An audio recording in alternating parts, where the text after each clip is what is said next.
If you've ever been tired of being tired, go ahead and hit that like and subscribe button, folks, and welcome back to another episode of Benzinga's Pre-Market Playbook. It's the morning, so we're not all that tired yet. We'll see what happens here today, though. We already have some headlines that are driving the market lower, more conflict escalation in the Middle East. We do have CPI today, so we'll see what that does. Does that accelerate this downside move? Does it maybe cause a bounce here today? And we're one day closer to the SpaceX IPO. So we're going to temporarily think about something else when Oracle reports earnings here tonight. Let's see how it all shakes out and how the market goes. Great to be back here with all of you. It is Wednesday. It is hump day.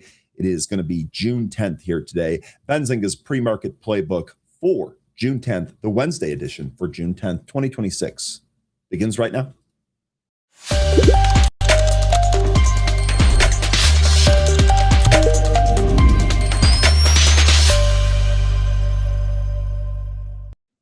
Good morning and welcome back, folks. Great to see a whole bunch of returning faces here. I hope that you had a wonderful rest of your Tuesday evening. If you enjoyed the hockey game, I'm sure you had a great night. This series has been unbelievable. But let's welcome everybody back because it's great to see everybody. Ed, am I first? As a matter of fact, you are first here today. Congratulations, Ed. You are first. Good morning. It's good to see you again. Derek, good morning. Good to see you also. Welcome back. Free Diddy tomorrow. Good morning. Welcome back. Peter, good morning. Oracle earnings tonight. Indeed. Are you ready for them, Peter? Are you playing them? Let me know how you're handling those Oracle earnings. Solitary Soldier, good morning. And smash that like, please. Robert says, smash that like and good morning. Way to go, Robert. We'll take that. Good morning, Zach. Good to see you again. Greeting to the Benzi gang. Glorious resets are occurring. Yeah, we'll see. When I cover the SPY chart, we'll talk about potential next levels. It does feel like maybe we're rolling over here. So we'll see if we get some opportunities to present themselves because of that. And again, we'll see what the CPI does for today, but also what SpaceX does here at the end of the week. Crispy Biscuit, good morning. Welcome back. Francis, good morning. Welcome back. Yes, That Girl, good morning. Welcome back. Kelly, good morning. Welcome back. Hit the like and good luck bell. Oh, that's right. That like button also gives you good luck. Kelly, I should have been saying that this whole time. Be sure to hit the good luck bell. Appreciate that. Thank you, producer, for everything that you do. Of course, good morning. Acorns, good morning. Matthew, good morning. Corey, great to see you. Welcome back. Good morning. HP Darkside Hemi, good morning. The Jukebox Joint, good morning. How about that hockey game, right? How about it? It is a series. We are tied at 2-2. The game last night was unbelievable. They all have that. We'll see if the NBA can match it here tonight. Linda, good morning. Welcome back. Durkus, good morning. Welcome back. Big Abees, it's good to see you as always. Welcome back. Hopefully you're doing well. Tom, good morning. All red day or green day, doesn't matter as long as we get to wake up and see which day it will be. This is a good view to have here, right? Play the hand that is in front of you.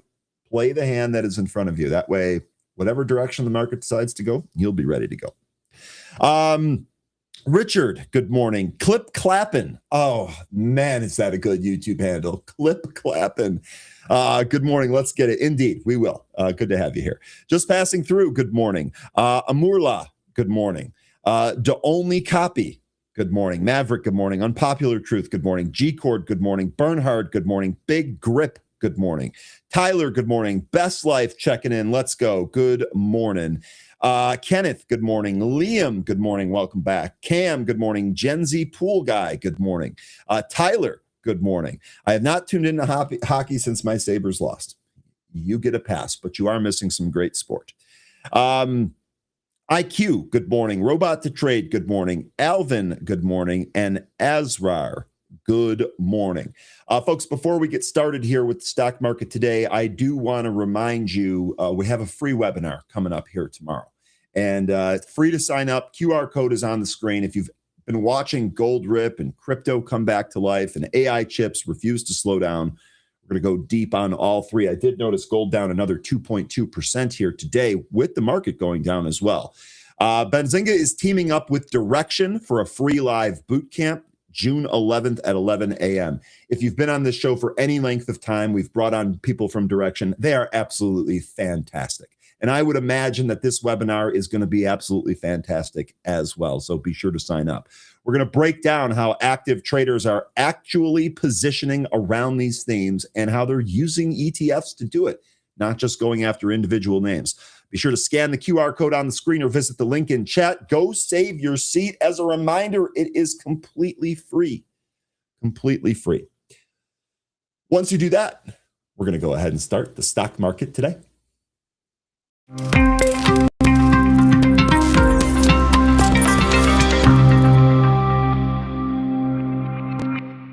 All right, futures under pressure ahead of Wednesday's open here. S&P futures down 0.88%. The Dow futures down 0.77%. And the NASDAQ leading the way lower at minus 1.4%. So red arrows across the board here prior to Wednesday's open.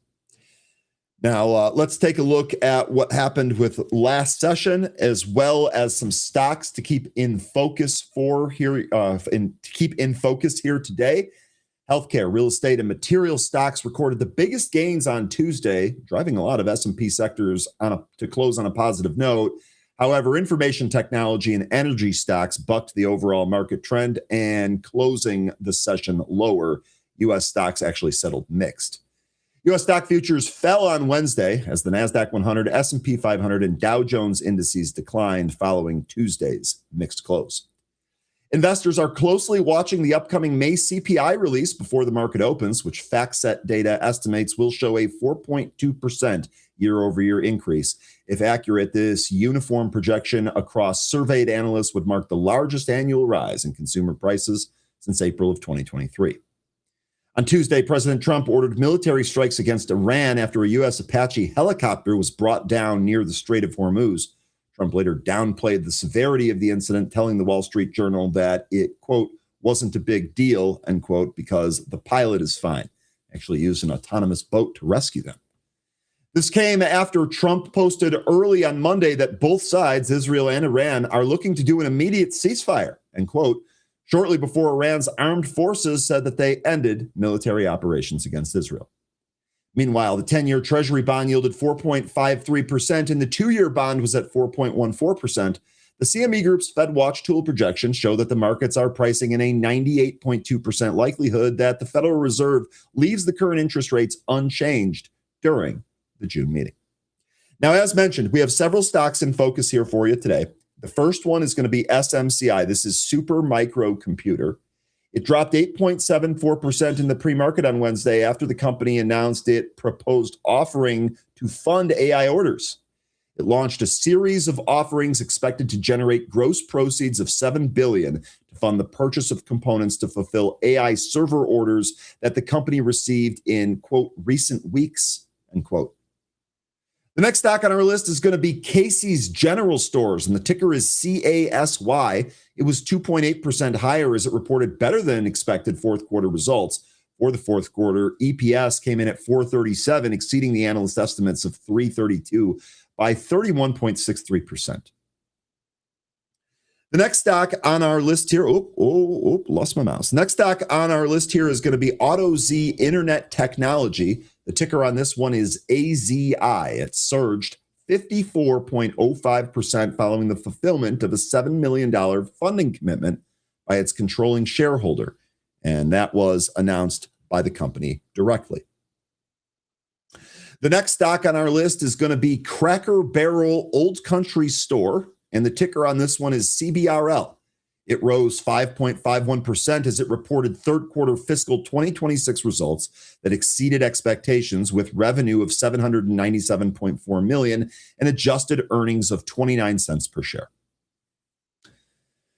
The next stock and the final stock on our list is going to be Oracle. Ticker is ORCL, and it was 2.67% lower as Wall Street expects it to post quarterly earnings of $196 per share on revenue of $19.1 billion after the closing bell today.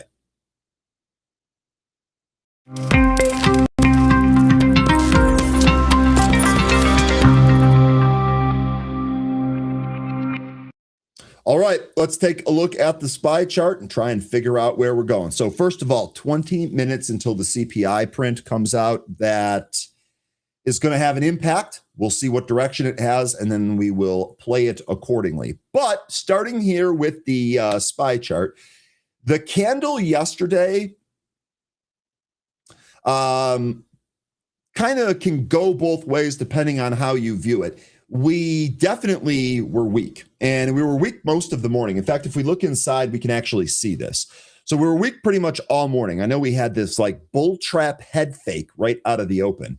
Then this thing, the market just kind of rolled over here. It did bottom at just around noon, and it retraced about 55, 60% of the move down intraday, and then closed right about there. Now, if we go back to the daily chart, it actually makes this candle look hammerish. I don't want to call it a hammer, but it makes it look hammerish. However, we stayed below the 20-day moving average, and that was key. The inability to recapture the 745 20-day moving average yesterday showed us that the dip buyers came in, but they didn't really have a ton of strength. And also notably about yesterday and also Friday, the volume that we had here, or the volume candle that we have here on the chart, finally is above average. So I think in order to get back above this area, we're probably going to need some more of that volume, which means something's going to need to happen. Something big is going to need to actually happen. It can't just be jawboning, and it can't just be good feels. Something's actually going to have to happen to bring market participants back. That volume surge is going to be required, I believe, to take us higher. Now, maybe SpaceX does that. Maybe one of the earnings reports does that. We'll see here. Otherwise, if we are unable to recapture 745 or the 20-day, wherever it ends up being when we actually get up there, it sure looks like the market wants to roll over and test the 50-day moving average here, right? We're actually not even that far. We're 14 points away from it right now. I've got it down at 716.88. The other thing is that if you draw your line there, you'll notice that this area actually kind of corresponds with a resistance area when we tried to make this last move higher. So I would imagine that this would catch some support. Better still, if we could actually break through the 50, hold the 100, and then recapture the 50, you could make the argument that this actually wouldn't be a terrible setup here for the chart. It depends on if you prioritize the chart versus prioritizing some of the fundamentals. But so far here, more weakness today. We'll see where we end up going. We'll see if the CPI accelerates that or reverses that. And that's coming here again, 17 minutes. We also have Tim Melvin today, so don't worry. We're going to be bringing him on as well. I'll make sure to get you those CPI numbers when they come out. Producer, perhaps you can scroll them across the screen to make it even more helpful. That would be absolutely fabulous. First, let's take a look at some insights from analysts here. Today, we have Professor Jeremy Siegel, and he maintains a constructive outlook on the U.S. economy and the stock market, and that's driven by resilient labor market and robust corporate profits. Despite minor economic frictions, Siegel observes that, quote, the economy is not slowing in any meaningful way, end quote, as evidenced by strong payroll gains that defy consensus expectations of a slowdown. This macroeconomic strength alongside geopolitical tensions mean the prospect of near-term interest rate cuts has become, quote, even more remote, end quote. In the equity markets, Siegel noted that the AI theme continues to dominate, with investors looking past geopolitical risks to focus on innovation. While the market trading at 21 to 22 times forward earnings is not cheap, he argues that it still remains justifiable. He explains that, quote, digital products can be replicated at almost no incremental cost, end quote, which fuels the expanding profit margins of the top tech franchises. While Siegel acknowledges a recent disappointing lag in productivity data, he remains optimistic about the long-term benefits of tech innovation. Ultimately, he advises investors to stay the course, concluding that, quote, until we see meaningful deterioration in the labor market or a clear breakdown in earnings growth, the primary trend remains higher, end quote. We'll see how long this primary trend can remain intact. Let me know how you are approaching this. I know last night, I did a webinar with Tim Melvin, and we set this up a number of different ways. We set this up for what you should do or what you should do with stocks if you think the market is going to go down. If the market does go down, what should you do then? So we're trying to think about this in terms of all of the possibilities and then playing the possibility that we see in front of us. And I think that that's probably the smart thing to do, especially given the current environment. Now, next story here, Taiwan Semiconductor. And if the market wasn't getting hit, or if we didn't have this move down, I would think that this is good news here. Taiwan Semiconductor, yeah, they are not slowing down at all. May sales leaped 30% on what they call relentless AI demand. Taiwan Semiconductor, ticker TSM, on Wednesday reported May 2026 revenue of 416.98 billion new Taiwan dollars. That's up 30.1% from a year earlier and 1.5% from April, which extends the chipmaker's strong growth momentum. The world's largest contract chip manufacturer said consolidated revenue reached approximately 416.98 billion new Taiwan dollars in May, compared to 320.52 billion new Taiwan dollars in the same month last year and 410.73 billion in April. Revenue for the first 5 months of 2026 totaled 1.96 trillion new Taiwan dollars, an increase of 30% from the 1.51 trillion new Taiwan dollars during the same period of 2025. These results underscore continued demand for advanced semiconductors used in artificial intelligence, high-performance computing, and other data-intensive applications. Taiwan Semiconductor stock fell nearly 3% in pre-market trading on Wednesday as semiconductor stocks continued to weaken alongside a broader risk-off move in the U.S. equity futures. The pre-market decline appears driven more by broader market sentiment than the company-specific developments. NASDAQ futures fell 1.42%, while the S&P declined 0.9%, prompting investors to reduce exposure to high-growth technology stocks. Against that backdrop, Taiwan Semiconductor is facing profit-taking pressure following a strong 12-month rally. Traders are closely watching whether the stock can maintain support near key short-term trend levels as the markets turn more defensive. And so, again, this just proves that the AI demand isn't really going anywhere. Taiwan Semiconductor, we've talked about this ad nauseum. This is connected to the entire AI trade from any angle you choose to look at. But not enough. Not enough to have green arrows here today. So see what how we finish here and how the market actually trades here today. Next story here is going to be on SpaceX. The IPO valuation is worth more than Boeing, Raytheon, or RTX, and GE Aerospace, and every other S&P 500 aerospace firm combined. What could go wrong? What could go wrong? The upcoming SpaceX IPO is touted to be the biggest public offering since Aramco in 2019. However, the more than $1.7 trillion valuation puts it further ahead than some of the biggest companies on the S&P 500 index operated by the S&P Dow Jones indices. Barron's, in a report on Tuesday, said that the SpaceX IPO was worth more than all of the 12 aerospace and defense companies listed on the S&P 500 index. That includes RTX, ticker RTX, Boeing, ticker BA, Northrop Grumman, ticker NOC, and GE Aerospace, ticker GE, and more. The report said that the combined valuation of the 12 companies came in at approximately $1.5 trillion, which is less than the $1.77 trillion valuation touted by SpaceX in its S-1 filings with the SEC. However, the company generated approximately $500 billion in revenue, which was well over SpaceX's reported revenue of $18.7 billion prior to the IPO. Industry analysts and experts have expressed bullish sentiments about the IPO, with Deepwater Asset Management's Gene Munster calling the IPO an exciting event for the tech industry. Indeed, I agree with Gene. It's an exciting event for our industry as well. How's it going to shake out, though? We'll see. He also said that SpaceX could emerge as a rival for Alphabet, but outlined that SpaceX has an edge because Google did not make rockets. Investor Ron Barron also expressed bullish sentiment for the IPO, predicting that the Elon Musk-led company could go on to become worth $30 trillion in the future, prompting Musk to call him smart. Goldman Sachs Group, which is of course ticker GS, led the underwriter for the SpaceX IPO, reportedly shared with prospective investors that the company's total revenue could reach over $474 billion by 2030. Eye-popping numbers nonetheless.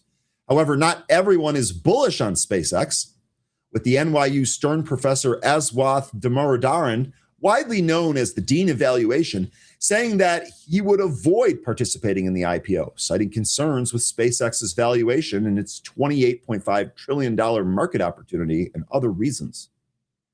Top pension officials from New York and California have also criticized SpaceX's IPO, accusing Musk of creating a management-favorable structure. SpaceX will incorporate a dual-class share structure with Musk's Class B shares, each worth 10 regular shares, holding significant voting power. So again, it's going to be the biggest event of the week. I'm curious to see how it goes. I actually am encouraged to see that there are market participants on both sides of this. Generally, when it comes to anything market related, if everyone feels the same way, that's when my alarm bells go up. We'll see. We'll see how SpaceX goes here today. I did see a report that it is already 4x oversubscribed. Just want to remind you, I know they're different companies in different markets, but I just want to remind you that when we took a look at Figma, that was 40x oversubscribed. Go ahead and take a look at that daily chart, see what it looks like. No bueno. All right, how much time do we have? 9 minutes. We are good ahead of the print, and we are good ahead of Tim Melvin here. We should be ready to go. Next here, we've been talking about this a lot too, as far as Tesla. Is it an EV company? Is it a robotics company? Is it an AI company? Is it a blend of all three of them? Tesla's Optimus could drive huge revenue upside, and this comes from an analyst. I don't think there's any shock here. Tesla, ticker TSLA, is well positioned to scale production of its Optimus humanoid robot by leveraging years of electric vehicle manufacturing experience, artificial intelligence expertise, and an established supplier network. And that is according to a new report. According to a report published Wednesday by Counterpoint Research Associate Director Ethan Key, Tesla has already built a strong supply chain around Optimus, creating a foundation for mass production of the Optimus V3 robot. The company is expected to benefit from capabilities developed through its electric vehicle business, including AI chips, software, manufacturing operations, and data collection systems. Counterpoint said Tesla's latest AI5 platform delivers more than 2,000 TOPS of computing power and supports a vision-based end-to-end architecture for Optimus. The report also highlighted the role of full self-driving technology and Grok AI in helping the robot understand and interact with complex environments. The report said more than a dozen Chinese companies have been certified as Tier 1 or Tier 2 suppliers of Optimus V3. Several key partners already have long-standing relationship with Tesla through the EV business. Counterpoint expects Tesla to sign long-term agreements with major suppliers and encourage capacity expansion in China and overseas to support future production targets. According to the report, Optimus's V3 manufacturing cost is expected to exceed $60,000 per unit in the second half of 2026 when production remains below 10,000 units. Newly designed 22 degrees of freedom dexterous hands account for nearly 20% of the robot's bill of material cost. Wow. Counterpoint believed Tesla's experience in scaling electric vehicle production could also help accelerate Optimus manufacturing. The firm noted Tesla took years to grow EV deliveries from early production to more than 100,000 vehicles annually. The report said Optimus could reach the 100,000 unit milestone much faster than Tesla's early EV programs. And if successful, the humanoid robot business could generate billions of dollars in incremental revenue for Tesla's supply chain partners and emerge as a significant long-term growth driver for the company. So, is it an EV company? Is it an AI company? Is it a robot company? Is it all of them? Which one gets you the most excited? I will say, as much as I don't want to just go out on the street and see a bunch of robots walking around, I do think that for the purpose of the stock here, the robot angle is probably the most intriguing. Okay, Check in on the time, 25. We are 5 minutes away. We are absolutely cruising here. Next story here, Jim Chanos sounding an alarm on CoreWeave. Now, I know CoreWeave was a fairly popular stock that we have traded here amongst the AI theme for the last year, but looking like we have some problem here. Jim Chanos sounds the alarm as CoreWeave insiders sell $2.3 billion in stock since the IPO. Maybe we'll ask Tim Melvin about this when he comes on. This doesn't sound great, though. CoreWeave, ticker CRWV, the billionaire co-founders and top executives have aggressively unloaded more than $2.3 billion worth of their own shares since the company's March 2025 initial public offering. The massive sell-off has prompted sharp criticism from legendary short seller Jim Chanos, who publicly labeled the aggressive liquidation, quote, normal behavior, raising urgent questions for retail investors about AI infrastructure's giant long-term outlook. The liquidation caught the attention of veteran short seller Jim Chanos, who voiced heavy skepticism on X. He pointed out that it wasn't just the founders walking away. Magnetar Financial, LLC, a key institutional backer, also cut its holdings in half. When market commentator Rittenhouse Research defended the sales as routine profit-taking, Chanos shot back directly. And it's from the tweet here, quote, "Come on, RR. We both know that C-Suite selling a quarter of their stake while the main sponsor sells half only a year after going public is well above normal behavior. This is a lot of insider sales," end quote.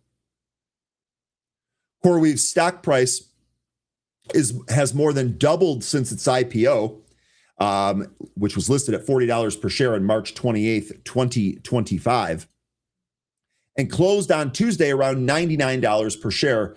However, according to recent SEC filings, as the company's lockup period expired, its highest-ranking insiders used 10b5-1 trading plans to cash out. Sound familiar, Tim? I think we talked about this last night, didn't we? Chief Strategy Officer Brian Venturo led the charge, selling over $1.1 billion in stock. Other key co-founders, including Michael Intrater and Brannon McBee, were behind the bulk of the remaining sales. In the last 30 days, Benzinga data shows that insiders dumped 3.03 million shares, totaling $382.41 million, with absolutely zero insider purchases recorded. Defenders argue that the executives still hold sizable stakes. Intrater remains the largest shareholder with a 10.4% stake, and that is it's reasonable to, quote, take some chips off the table, end quote, given that their net worths are tied up in the stock. Nevertheless, the insider ownership now sitting at just 0.99%. The aggressive cash out levels leave Wall Street deeply divided on whether or not CoreWeave has peaked. So you folks are going to have to let me know. Do you think CoreWeave has peaked? Are there other AI stocks that you would rather own than CoreWeave? Let me know what you think about that. All right. Last story here is a short one, so I'm going to try and squeeze it in, folks. I know we've got the data print coming. Producer, get my back, but we're going to squeeze in the story here about CrowdStrike, and then we'll be all done. CrowdStrike warns that China is behind 58% of the state-backed cyber attacks as Chinese and North Korean hackers hunt U.S. AI secrets. I got to say, I'm not surprised on this one. Cybersecurity heavyweight CrowdStrike Holdings, or ticker CRWD, has sounded the alarm over a surge in cyber attacks from Chinese entities, which specifically target U.S. tech firms to pilfer artificial intelligence technology. A report by CrowdStrike released on Tuesday revealed that over 58% of state-sponsored cyber attack on tech companies, particularly those possessing AI assets, are emanating from China. The cybersecurity firm noted, quote, China Nexus adversaries are escalating espionage against technology organizations to steal the AI capabilities and intellectual property they cannot build fast enough on their own, end quote. The report, encompassing events until March 31st, suggests that the U.S. restrictions on China's access to AI training chips have impeded Beijing's tech advancement. However, China has been formulating its own AI models to cut operating costs and provide nearly equivalent intelligence. According to CrowdStrike, China-linked cyber groups continue targeting the technology sector with Sunrise Panda, focusing on East and Southeast Asian tech firms. Murky Panda, launching password spraying attacks against hundreds of mostly US-based organizations. And Warp Panda, repeatedly exploiting vulnerabilities at North American tech companies to maintain long-term access. CrowdStrike said the group's activities appear aimed at acquiring technology, intellectual property, and other information that supports the Chinese Communist Party's intelligence gathering objectives. The firm also identified efforts by North Korean-linked actors to infiltrate IT workforces across North America, Europe, and Asia, largely to generate income for the regime. This surge in cyber attacks comes on the heels of the U.S. Defense Department's recent update to its 1260H list, which added companies that are suspected of having ties to China's military or defense industrial sector. The list includes tech giants like Alibaba, ticker BABA, Baidu, ticker BIDU, and BYD, which is ticker BYDDY on the OTC. On Tuesday, Chinese automaker NIO, ticker NIO, criticized the Trump administration's decision to add it to the CMC list, calling the designation unjustified and stating it would engage with the U.S. Department of Defense and pursue legal action if necessary. The company also denied any ties to Chinese military or contributions to China's military-industrial base. Meanwhile, a former FBI agent, Stephanie Talamentes, told Benzinga that North Korea's state-backed hackers are exceptionally persistent and dangerous, increasingly relying on sophisticated social engineering techniques. The group has reportedly stolen more than $2 billion in cryptocurrency in 2025, with U.S. officials alleging that proceeds help fund the country's weapon and missile programs. So not great there, but got to be honest, kind of knew that already, didn't we? All right, looks like we did get that CPI print. I do see the S&P 500 futures trading higher here. SPY actually traded above 736. Thank you, producer, for scrolling it across the bottom. CPI month over month for May came in at 0.5 versus the 5/10 estimate. U.S. core CPI month over month for May came in at 0.2 versus the 3/10 estimate. CPI year over year for May came in line, 4.2% versus the 4.2% estimate. And U.S. core CPI year over year for May was 2.9% versus the 2.9% estimate. So all in line there, except for U.S. core month over month for May, that was 1/10 lighter than expected. S&P futures trading higher here, getting back some of the losses here from the pre-market. We are still in the red here, down by 0.57%. The Dow and the NASDAQ also trading higher. NASDAQ having the best performance. That is only down 0.64%. Okay, it's Wednesday, and it's time for, I guess at this point, we should just call him Uncle Melvin. Let's see if he likes that. We'll see. I don't know if he likes that. He's giving me a look right now. Let's go ahead and bring on Tim.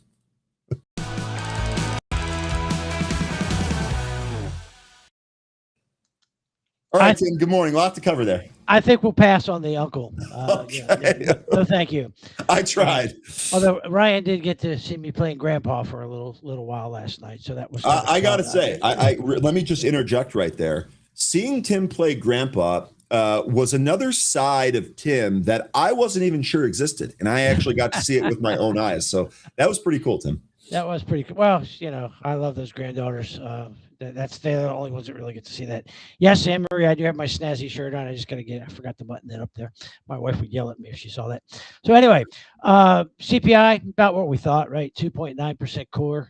Not bad, not great. In line. Exactly. Yeah, in line. Now that 4.2%, yeah, okay, we're getting problematic here, okay? And I've told you, the longer this stays this way, the longer we stay at war with Iran, which, and I'm not shocked, right? It's not over. We did some more bombing. The president said this morning, hey, you know what? They didn't make a deal. Maybe we got to make them pay. I'm not going to say they are or they aren't. I'm just going to say this thing's a long way from over. Iran's not ready to make a deal. All right, so that's just my opinion. Now, Tim, let me jump in here. I will say you have been saying this from the beginning. Okay, yeah. So this is a consistent point that you've had, and so far you have absolutely proved to be correct on that. So it is what it is. We call it how it is here. Yeah. And this brings me to my next point. Okay, CoreWeave. Oh, yes. If I could have the amount of southbound droppings from a northbound horse that you gave me last year when I told you not to buy an over levered data center company, right? I could build ponies for both granddaughters. All right. You had this IPO massively oversubscribed. Everybody's in it. Everybody's excited, but the numbers made that much sense. Okay. And by the way, I talked to the literature committee. What's the big science fiction prize that they give out every year? Anyway, whatever it is, Elon Musk wins hands down, because the best piece of science fiction I've read all year is the SpaceX prospectus. Okay. Now, Wasn't it sure is. where you were going with that at Oh first, yeah, but now it yeah. makes No, sense. this is just a thing of beauty, and the compensation plan is. If you remember I the think scene of it's the called the guy, Hugo Award, by the way. the Hugo Award, The yes, Hugo Award. he There we might go. have You won learn it for something the. every day when you talk to Tim. I'll tell you what. He might have won it for the last 5 years. Okay, but the compensation plan alone, I mean, there's stuff in there that we ruled out in the 1920s. That Joe Kennedy, the ultimate thief of all time, said you shouldn't let people do that. It's a really bad idea. And Elon's got about 3 of those in the prospectus. If anything goes right, he makes $1 gazillion. If anything goes wrong, nothing bad happens.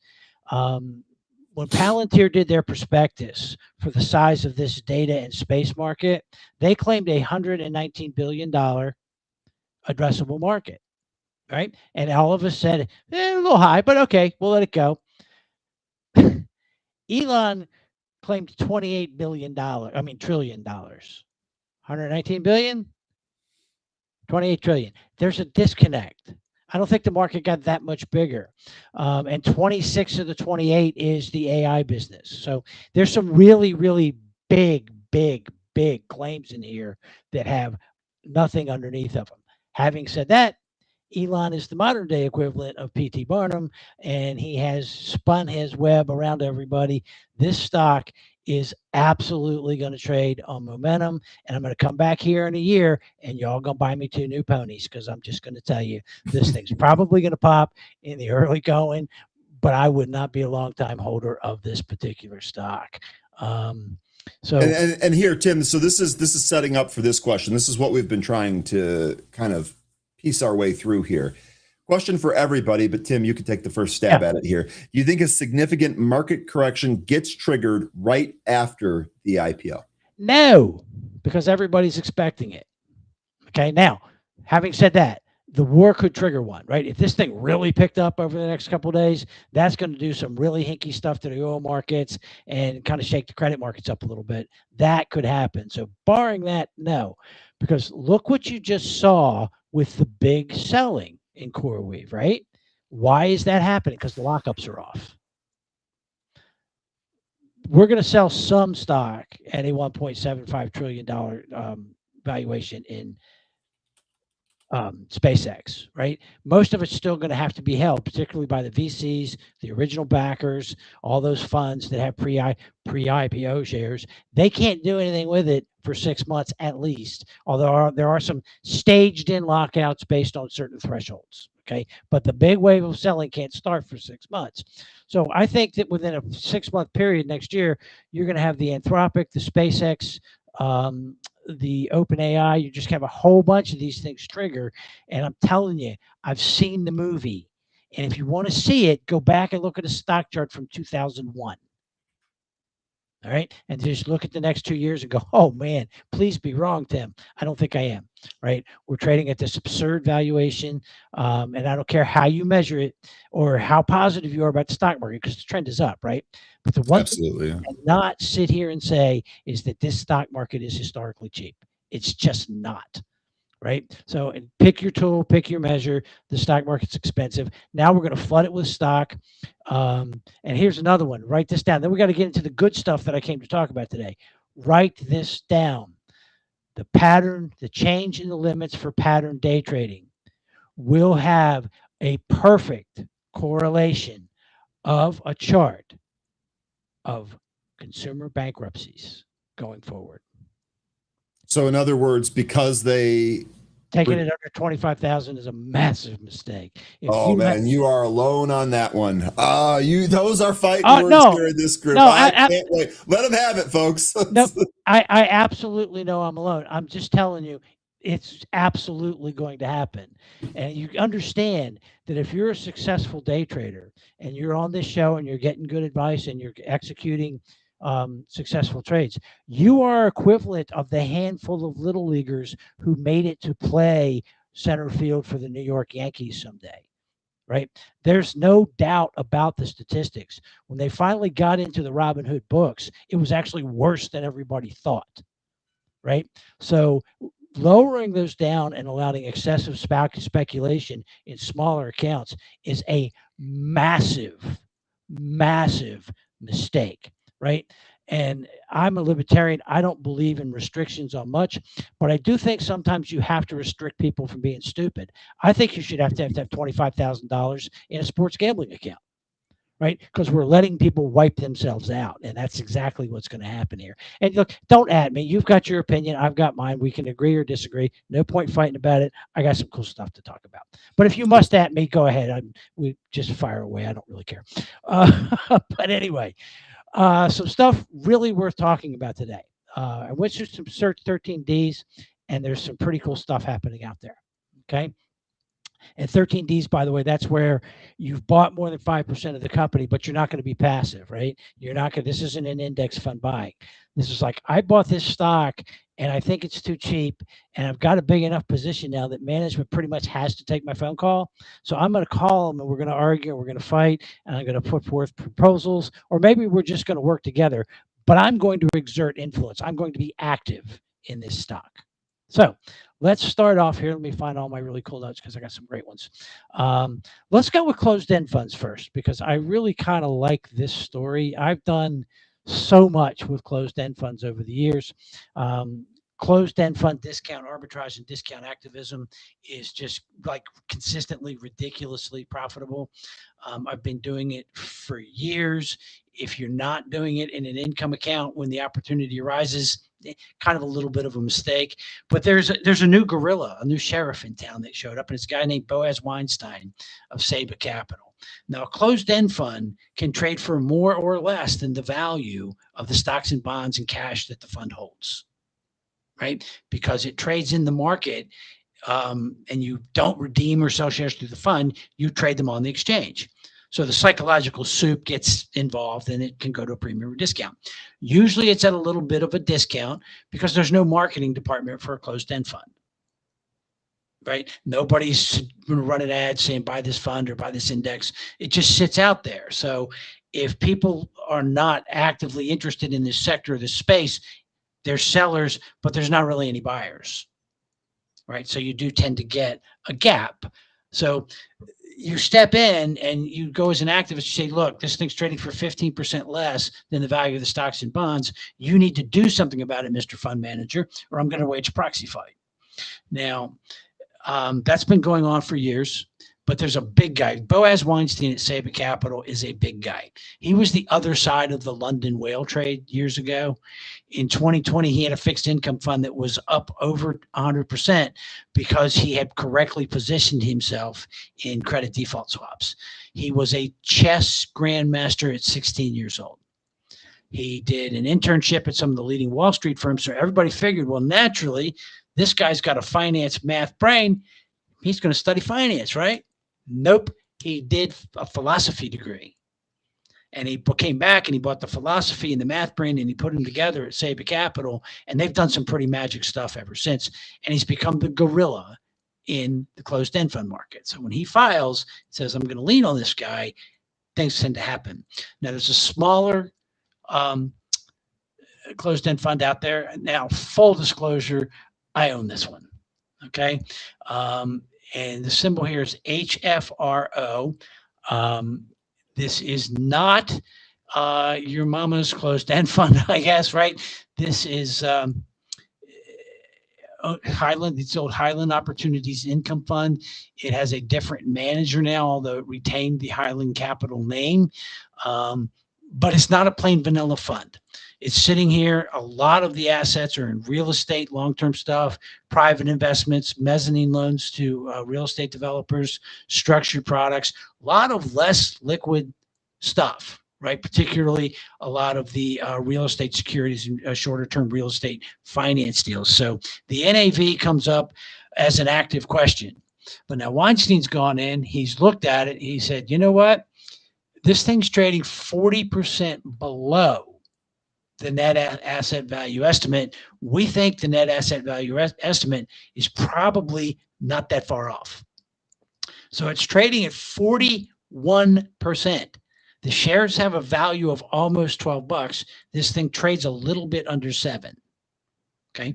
You've got a cash distribution that is 6.6% as far as a dividend. Weinstein and his team are going to try to lean on management and work with them to get the discount narrowed. Now, in this case, it's not like we can sell a bunch of stocks and give us all our money back. So it's going to take some time, even if and when he wins this proxy fight that I think is going to happen, or management agrees to work with him. There's going to take some time because we've got a bunch of real estate partnerships. We've got some private deals. We've got some mezzanine loans that you've got to let run off. But I think that over time, you could easily recognize with Weinstein pushing this thing closer to that 12 NAV, higher if commercial real estate markets do, in fact, start to recover here.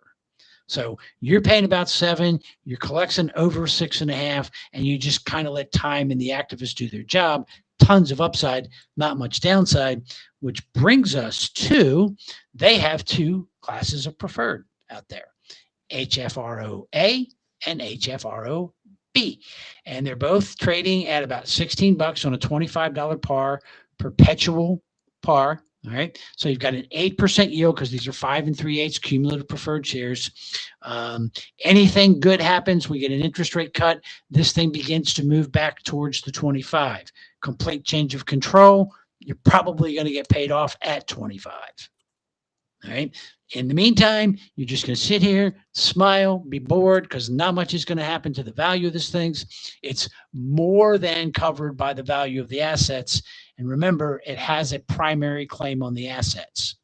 So all of that $12 of NAV stands behind this, and we get paid first if this everything ever gets liquidated. So you just sit there and you collect 8% until something good happens. So it's not a big issue. Be careful with your orders. But this is a situation where I think, yeah, this is probably worth a few minutes of your time, particularly if one of your primary goals is collecting income off of the portfolio. Tim, real quick question here from Kathy. Has Tim looked at Bot Closed-End Fund? It focuses in robotics and AI. No, I have not. Well, to the gentleman here who is saying that I provide no information about returns on trading or investing and I have zero credibility, I would suggest Google. But thanks for playing. And I don't pay Benzinga any money to come on here. Okay. This is not an advertisement. I truthfully, from the bottom of my soul, hope that you never buy a single thing that I recommend. But thank you for your commentary. I do appreciate it. So let's move on to some of the next ones. Were there any other questions there, Ryan, on this one? No, that was it. It was just if you've heard about the Bot Closed-End Fund, that might be something to look into just because of its... Let's pull the numbers because I usually have these right here in front of me. I do. Okay. There's no numbers on it. Bot Robot Strategy Incorporated. And the symbol's BOT, you say? That's what she said. Kathy says, yeah, BOT, Closed End Fund. All right. So this is really brand new, just came out. So one thing that you should know that generally speaking, you don't want to buy these on the IPO, and you can kind of see why here. They bounce all over the place, but there's also all the sales fees and commissions come off the top in these things, and they can be quite high, 5 to 7%. So your dollar that you're putting in is going to have an NAV of 93 cents as soon as the deal closes. So you got to be really careful about buying these. But I will tell you this. I'm not sure what the NAV is here, but if this thing was to get to a discount to NAV, you have to start to get really interested, right? So if we get into a tech bear market and you look and this strategies fund is trading at 15 to 20% below the value of all the AI and robotic stocks in there, you got to be a buyer. So this should be on your watch list. I mean, and absolutely should be on your watch list. Okay. So, there you go, Kath. So now next, Oceans Financial, OCFC, and those of you that know me know that I absolutely love bank stocks.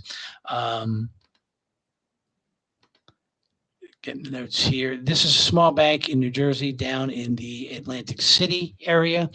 They've been around for years. They've made a couple of really smart acquisitions to grow the bank over time. They're down on that whole coast going over into the Philadelphia area. They closed a deal yesterday. And as part of the deal, they bought Flushing Financial, but they did it with a little financial help. Warburg Pincus, the private equity firm, came along and they took stocks and warrants in the deal in exchange for putting up the capital. They now own 9.9% of the bank. They put a little over $250 million in this thing. Okay. So the warrants are struck at $30. Now, just pull up OCFC, Ryan, and you can see that, there's a little bit of upside to their warrant strike price. The guys at Warburg are pretty smart. They didn't put the money in to be stupid, to not get paid on this deal. So they own a lot of shares of common, betting on the longer term future, but they got a pretty big bet on this thing getting to $30 sometime in the next few years. But this creates a fantastic bank. There are change of control provisions, so there won't be a takeover. But again, Warburg owns 9.9% of the bank. They're not in this deal to make a few bucks. All right. So with the stock trading here, I think 18 and change, they're looking down the road to sell this bank for several multiples of this stock price, which is incredibly doable because Ocean Financial is not trading at a stupid valuation at all. So the deal with Flushing Financial extends the bank's range up into the New York market. There's going to be a period of consolidation, they call it establishing synergies. It's like firing the right people and changing over the systems, but you are getting a 4.5% dividend while you're collecting. They got a pretty decent history of raising the payout. You're trading at a little bit below book value, about 7 times the expected earnings from the combined company. And you've got a major activist with a seat on the board who is going to want to push this thing towards the ultimate conclusion of a sale for at least $30. Okay. Like it. Let's see what else we got here. The last one we've got is CZWI. This is a bank in Wisconsin, and it's not a huge bank. It's a nice little bank. I have owned this one in the past. We looked at this one before. Yeah, we've looked at this one before. This is an exceptionally well-run little bank, guys. It sits here. They've got, tons of capital. They're going to have a great year from an earnings point of view this year.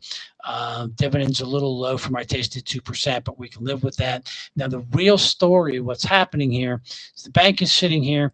They're in a really solid market in Wisconsin, and another Wisconsin bank family, and it's the family that runs and controls this smaller bank in the Wisconsin area, Security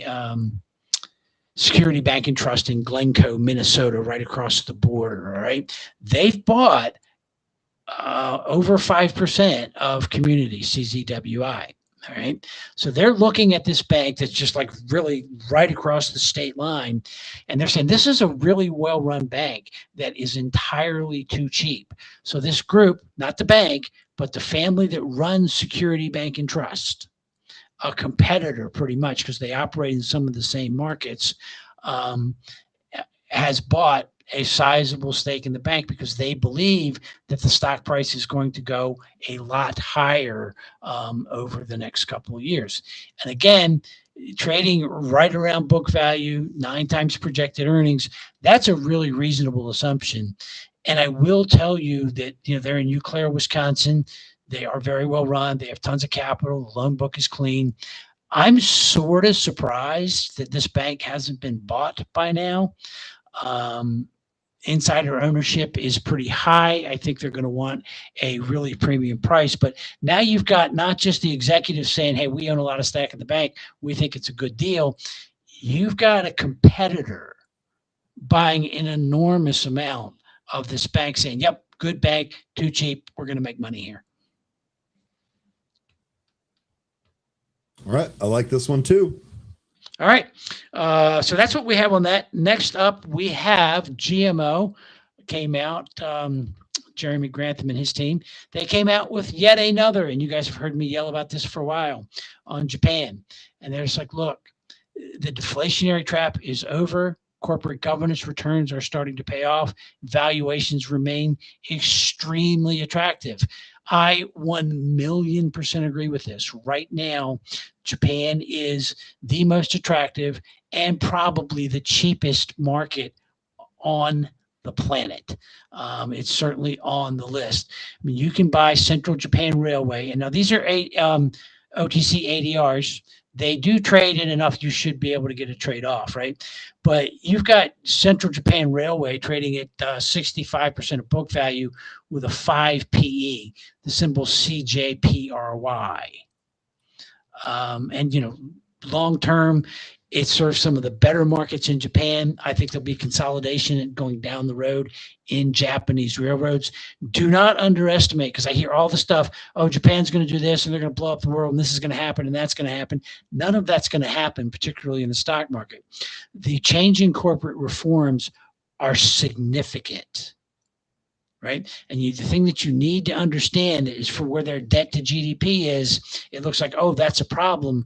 But then you realize they have 97%, I think it is, of GDP government holding in stock ownership of stocks, right? So there's a lot of good stuff going on in Japan. And for the first time, we're seeing not just allowed, but encouragement of private equity deals, of activist deals, and of M&A activity. So some of these super cheap stocks, and we've talked about them before, NMR, the banking complex, is certainly, absolutely got to be on that list. Daiwa House Industries, which is DWHAY, and again, 89% of books, 7 times earnings. They do apartments, condominiums, they're in housing, they're in power plants, renewable energy. It's a conglomerate, and it's probably one of the conglomerates that the government's eventually going to nudge them and say, hey guys, break this thing up. And that will be done at great profit to those of us. So I can go on and on and on about the opportunities that we see in Japan, but they are absolutely numerous. And by the way, sorry for teeing off on the gentleman in front of all you guys, but I hate it when people do that to me. It's no big deal, Tim. Yeah. I let you do it because I know you're a big boy. So I don't even have to do it for you. I am a big boy. It's just, if you want to criticize my analysis or my thought process, but don't come after my integrity or anything like that, because we're going to have an issue. But anyway, Japan, the market is fantastic. I was going to do cheapest stocks in the world, Ryan. We're going to have to save that for a week or so, I guess. Okay. Because I do not want to. Well, I do want to trump on 13th time, but I don't think you're going to let me. So. Well, we've got other stuff to cover here, but that actually sounds great. We can talk about cheapest stocks. No, the cheapest stocks in the world. I like to do it like twice a year usually, and we're coming up towards getting end of June is in sight, so we'll get that done. But I was shocked. There's some really cool companies on the list this time around, so we'll talk about that next time through. But if you take a look at the stocks I told you on the 13D, if you're income oriented, buy a little HFRO and absolutely buy those special situation preferreds. Okay, that's awesome. All right, thanks very much, Tim. Just a reminder here from the folks that show up every day. You do you, Tim. You do you. And you know what? We like who you are. Just keep coming back and doing you. You're going to be just fine. I appreciate that, because I was going to do it anyway, but I thank you all for playing along. And have a great week, man. Stay great, stay safe, have fun. Bye-bye. All right, sounds good. Tim, really good stuff, as always. And guess what? We'll keep bringing him back. It's always fun, too, because when I see people go after Tim, Like, I just kind of sit back and smirk. If I had popcorn and like an ottoman where I could put my feet up, I would do that. Believe me, because I know how that's going to end up. But it is what it is. Thank you, folks. And thank you, Tim, for all of that. Okay, no street tweet here today. So we're just going to roll into pre-market pulse. We'll go ahead and do that right now.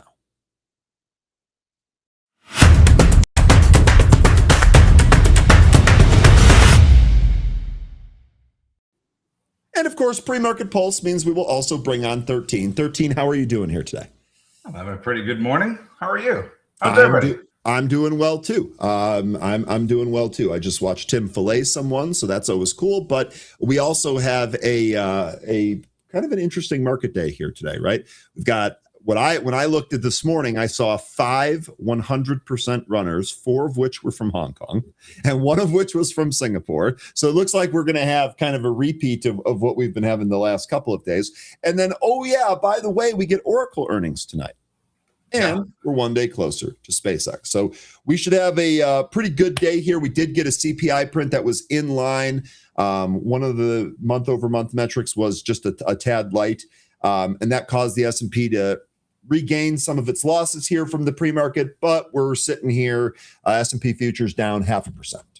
So want to hit the movers? Yeah, sure. But, when it comes to Oracle, I think that's definitely one to watch this afternoon for earnings. This is the stock that started the whole jitteriness of the AI trade to happen back in late 2025 with their cash flow problems and their the credit default swaps, the concerns there. So if they can report earnings that alleviates some of those concerns, this could reignite some that AI trade. And then later on, when we have Micron this month, their earnings, that could keep it going. So some things to watch for when it comes to Oracle and Micron and these big tech earnings that we're still getting here, but we're finishing up with for the earnings season. Okay, Oracle down 2.25% here, but prior to the open, we are actually beneath the 200 days. So we'll see if we're strong enough to recapture that post print. But you're right. Maybe this will kick things back up. All right. Want to hit those movers? Let's do it.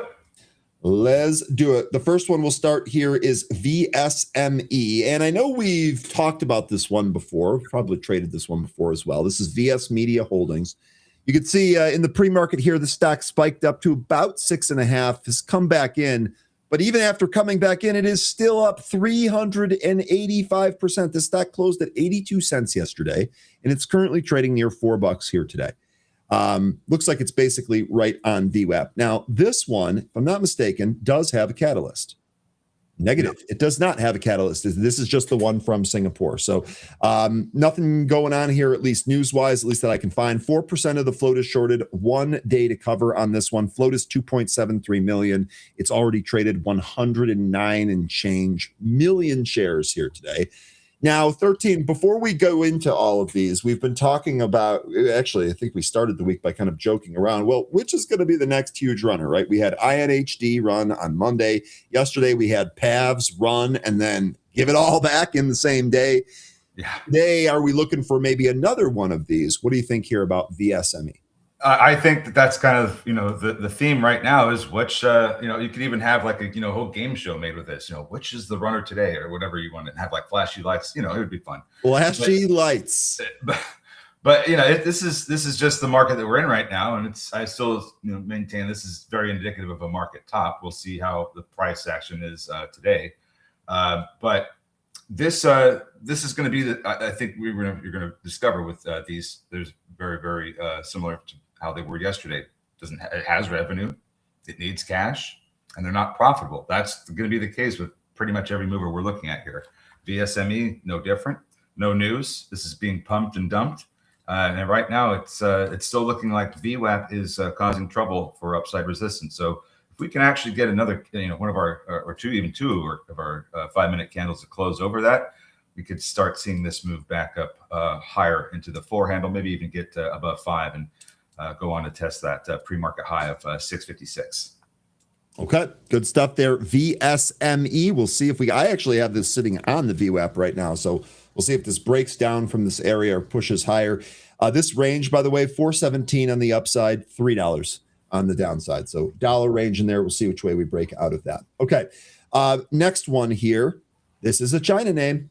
Here we go. The ticker is DSY. That's Delta Sierra Yankee. And the name of the company here is Big Tree Cloud Holdings Limited. Now, this stock closed yesterday at $1.84. It popped above $10 here today before coming back into the VWAP. Same deal here. No fresh news on this at all. So just another pump and dump, it feels like. 3.03% of the float shorted, 1.16 days to cover. On average, the stock was literally, you could see the tumbleweeds going by. It was 19,000 shares is its average volume. 19,000 shares. Today it's traded 40 million. So we are way above that. Float on this one is 1.25. What do you think here, 13? It looks like it's in a symmetrical triangle trying to break out of it right now. 825, I think, is the resistance. Once again, company has revenue, needs cash, not profitable. There's no news. It's a pump and dump. 1.25 million shares in the float. If this continues to hold above VWAP here, I think it's either this candle or the next candle. It should break out of the symmetrical triangle, and that could be the direction that we go, at least for the pre-market here. Seeing as how we're still not getting that volume expansion, if this does start to fall underneath VWAP, then the opposite could happen, where we are going to be at risk of a breakdown. Okay. All right. Good stuff there. DSY. I know this is quick, but there's really not a whole lot more to cover other than the chart. You're doing a great job of it. Just those three things. Has revenue, needs cash, not profitable. So these are all subject to potential capital raises today too, because they need the cash, and they may file an at the market offering. Don't know, but something to keep in mind if you are going to try and trade these. And speaking of offerings here, Jay saying, Wolf, SMCI, they needed to get those offerings out before the SpaceX IPO. Wouldn't surprise me if we see a few more the next 2 days too. Yeah, and I think with Warsh and the as the new Fed chair, him talking about QT, it seems like that's going to really have have a big effect on the money supply. So I would think that these IPOs and these M&As and the capital raises, they're all going to want to get pushed out as soon as possible. Yeah. Okay. I'm going to keep rolling down the list here. Next one is going to be CIIT. This is Tianxi, probably is how it's pronounced, international Hong Kong name. So I guess with China name. Stock closed at $1.20 yesterday, traded above 8 today, has given back 80% of that move here. Same deal, right? No news on this one. No news, pump and dump, has revenue, needs cash, not profitable. 1.5 million shares. Well, you just Control-C'd and Control-V'd this morning, didn't you? That's what it's... You would think I did, but I genuinely looked at these to make sure. I'm not suggesting you didn't look. I'm just saying that the end result was that all you had to do was copy and paste here. Short interest on this name, 2% of the float shorted, 2.37 days to cover. It's traded 44.5 million shares versus a float of 1.6 million or thereabouts. We are beneath the VWAP. It looks like we bounced off of this area that kind of stopped the very first impulse move right around 3. I don't know if that's important. VWAP up here at 475. What do you think, 13? I think this needs to hold 350. It also needs to climb back over that 65 EMA. It's like trying to hold or at least try to not lose this area right now. But if we start closing underneath that 65 EMA, I think we're coming back down for a 200 EMA test. We've already tested that once here today, so we'll see if we do that again. Okay, good stuff on that one. Next one on the list, and this also completes our coverage, if you will, of the 100+% runners. This one is going to be ticker GCDT. That is Golf Charlie Delta Tango. This is Green Circle Decarbonized Technology. This is another Hong Kong name, closed at 67 cents yesterday. It is, we just dipped beneath 100%. How about that? Last piece of news we had here was from Monday, June 8th. They announced an appointment of Mr. Luis Ho-Ming Luang as the CFO. So they just announced a new CFO. Nothing since then. Short interest on this name, 2.64% of the float shorted, 1 day to cover. It's traded 48 million shares versus a float of 6.14 million.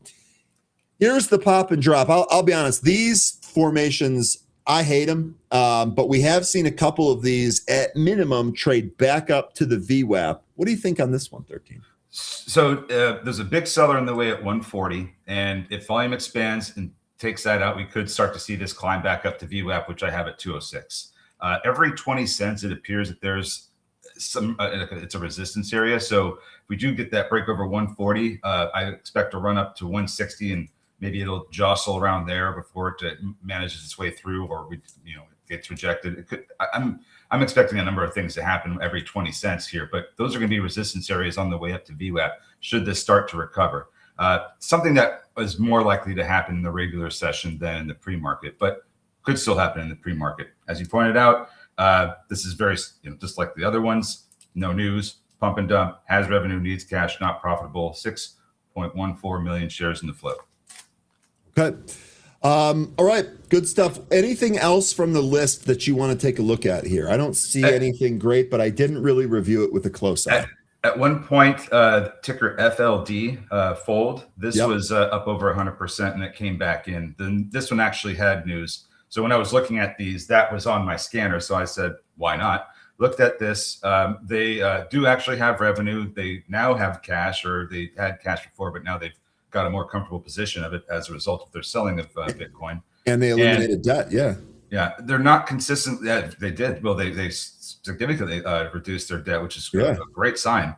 But they're not consistently profitable. So maybe that will change this as they're, this sale of Bitcoin and this cash raise as a result of that sale is being used for their next phase of growth. Company does have 25.4 million shares. So this is the largest mover we are looking at this morning. Okay. All right.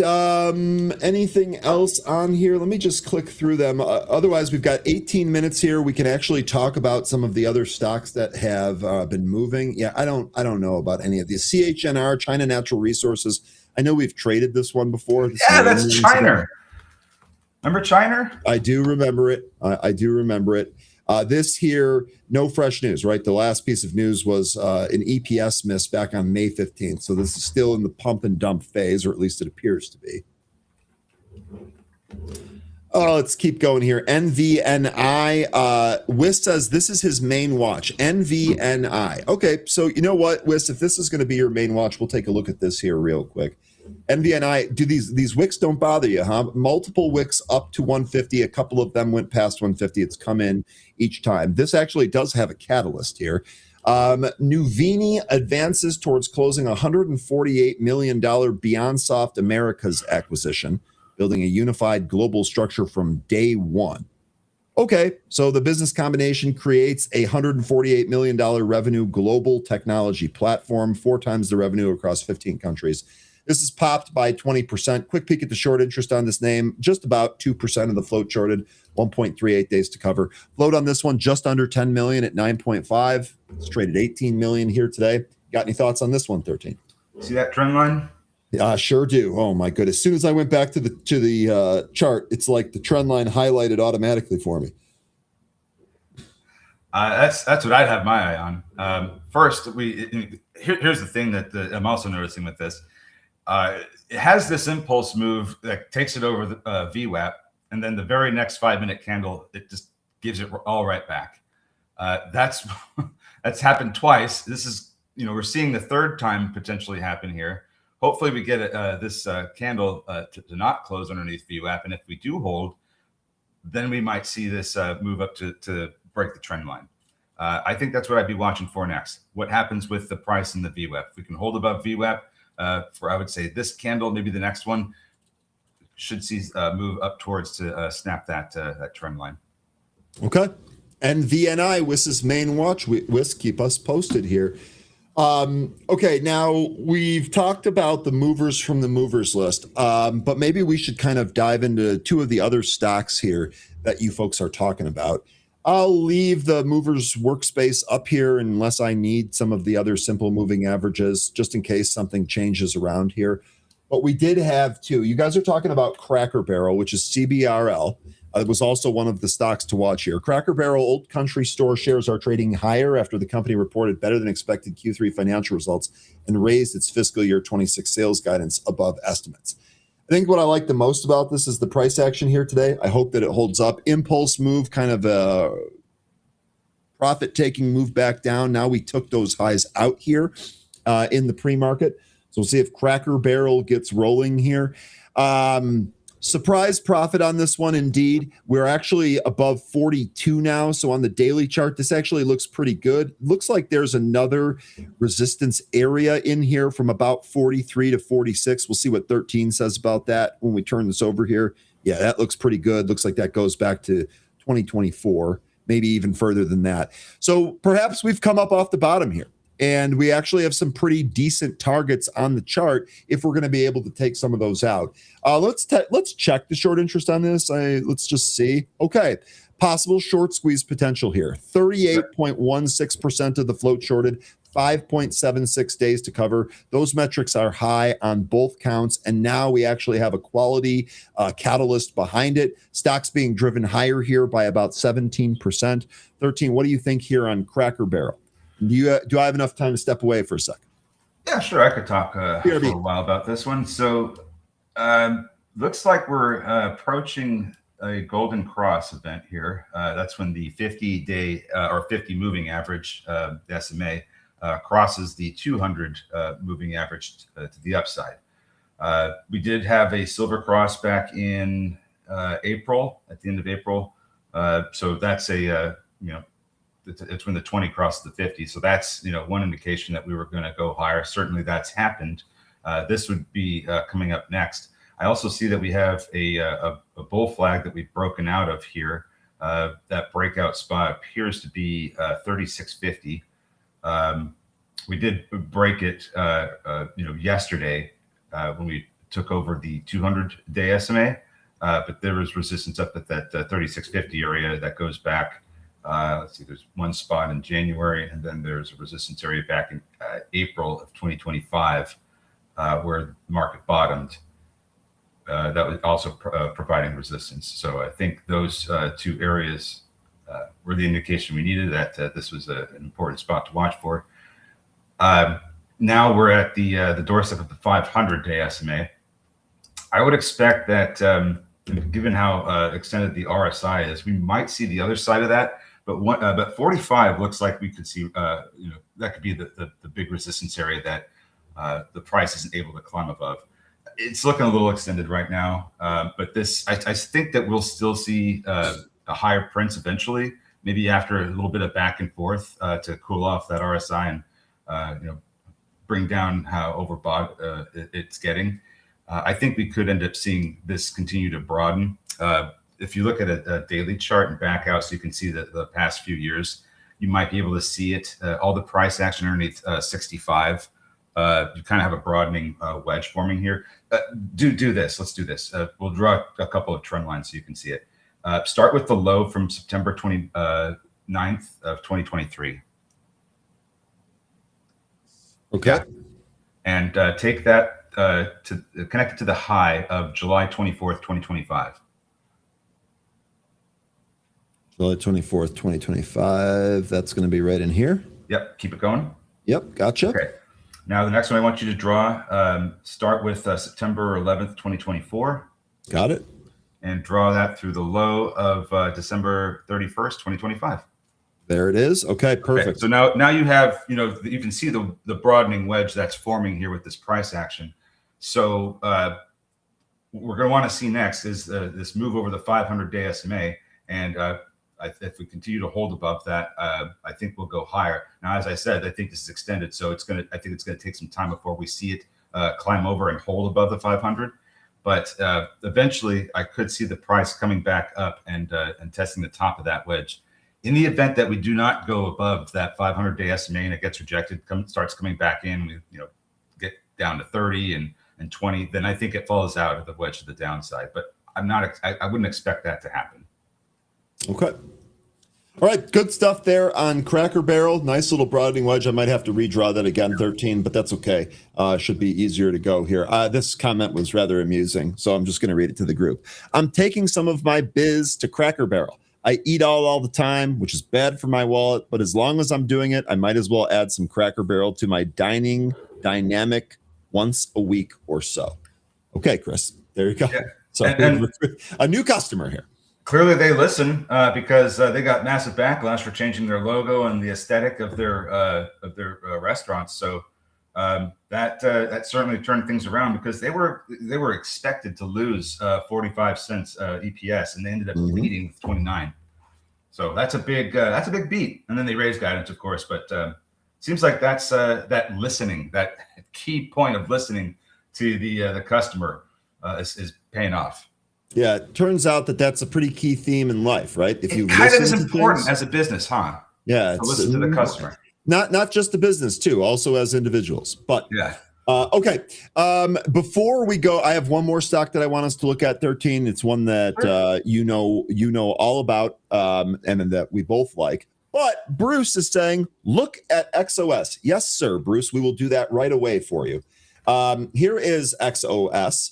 We actually traded this not long ago, right? I feel like this was the day. Yeah, this the beginning of June, this Tuesday, where this thing went absolutely crazy. It went crazy in the pre-market. It was garbage in the regular session, and then it went crazy at the end or into the end of the regular session, and then in the after hours. Now, since then, it's really kind of come back down to earth here. It did pop in the after hours yesterday, and it's holding higher here by about 18, just shy of 19%. Let's see if there was news on this one, though, here today. Tuesday, after hours yesterday. So news yesterday, they secured a $3 million order for 12 hub mobile charging units to support the autonomous fleet expansion in North America and Europe. Okay, so I would actually probably want to dig through that PR just a little bit more, but they basically secured a $3 million order. That's what's going on here. Stock's up 18.72%. Short interest on this 6.44%, 6.64 days to cover. So it's elevated, but it's not crazy. Float on this 7.6 million. It's traded the 1.25 million today versus an average of 2.5. Do you have any thoughts here on the XOS chart for our guy Bruce? Sounds similar to Aurora Innovation, although I don't think that that's exactly what this is. It's your autonomous, transportation. But one thing that I see here from their news feed is that they have a prospectus out to offer up to 100 million of securities from time to time. So at any point, they could just say, hey, we need cash. Boom, here's some shares. That's the only thing that looks concerning here. Other than that, it might be interesting. I don't have a whole lot of research on this, so I wouldn't know where a whole lot about this. But chart does look interesting. We have an imminent golden cross here on the daily. That could happen maybe sometime later this week or early next week. We did yesterday. The price did hold above the 500-day SMA. And it seems like it's trying to bounce off that. If we do get a follow through on that, where it does, continue to climb higher up into the four handle, $5 looks like the next resistance area to the upside. Okay, yeah. I was just actually looking at that as we were talking. 5 to me seems to be definitely the key area here today.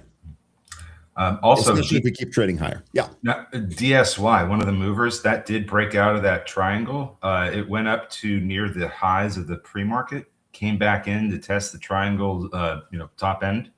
We're getting support from that area right now. We're going to want to see this climb back over 950 pretty soon. Maybe it does it in the when we open, but it looks like 950 and I guess 11 are your two next big resistance areas to the upside. Yeah, I would agree. I think 11 is that big one, but 950 probably coming there first. Okay, good stuff on this. 13, we've got 6 minutes till we open. We had another earnings report here today, and it's Chewy. And I think several of you folks, let me get the ticker correct here. I think several of you folks were already looking at this here. Chewy, let's see, where are we at here? All right, we're at 1966. So Chewy, this is interesting. Initially, we traded higher, but we ended up rolling over and going lower.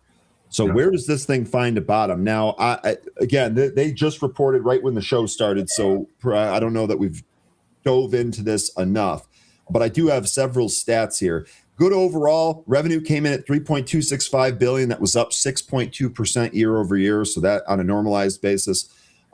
Free cash flow increased to $232 million. That points to solid operating momentum, but I'm not sure what it reversed here. I would imagine the conference call is going on. I don't have a transcript for it, and I'm not listening to it, so I don't know what's happening there. But my read, it just from the surface here before going through the transcript, was that the report is constructive, but it's certainly not a blowout report. Looks like they were a little short there on EPS. They actually beat on EPS, but it wasn't as big of a beat, I guess, as they were thinking. Yeah. So the thing with this is it's coming down to a previous area of support back in when it was down here in May, late May, getting support from the same area. If you look to the left, this is the about the area just before the massive gap fill.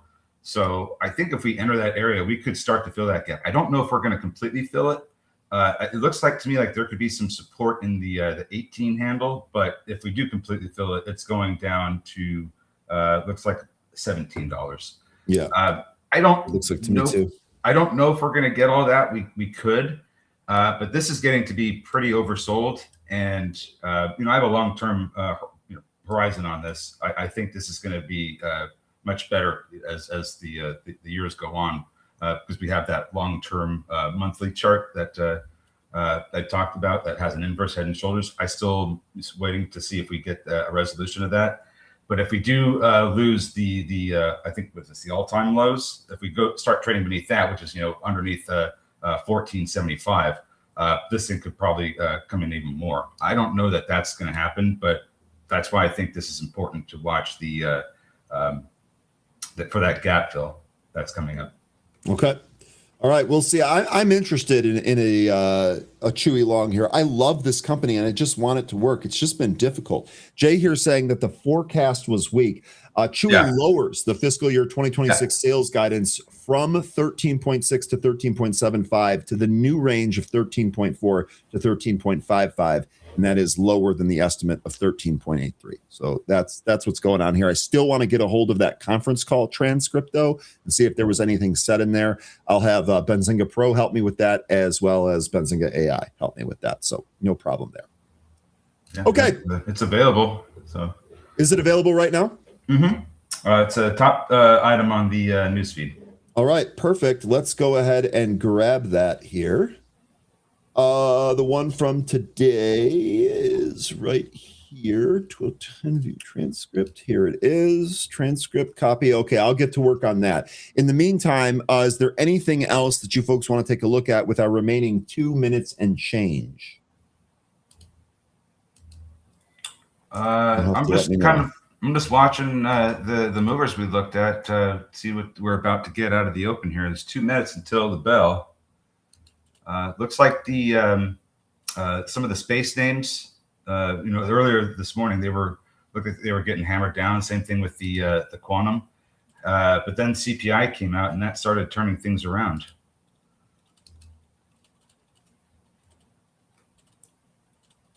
Sorry. Wolf has been a dog too. I see what you did there. Okay, sorry. I was just getting that conference call loaded up there. I will flip over to the main workspace here. Let's see what we have. Okay. All right. So here we go. The call was good overall with a meaningful caution flag. Chewy posted strong Q1 execution, margin expansion, and free cash flow while lowering the full year revenue expectations because the consumer environment softened more than expected. The tone was confident and constructive, but more guarded than last quarter. Okay. Also, since we were talking about Chewy and Wolf being a dog, apparently there's also a company named Bark. They had earnings yesterday after hours. They're down as well. Woof woof. So let's show some love to our pet friends today. Maybe, yeah, that'd be great. I've been doing that since 4 o'clock in the morning, where my little guy woke me up and got fed a whole bunch of food. So. All right, less than 30 seconds before it's showtime. And Canap, Ondas really needs to hold the 200. We'll see where the selling stops here. It needs to hold the 200. I know it popped on the CPI here today. Looks like DSY is still trying to push into that 11 area again. It's just trading slightly above 950. Here we go. All right.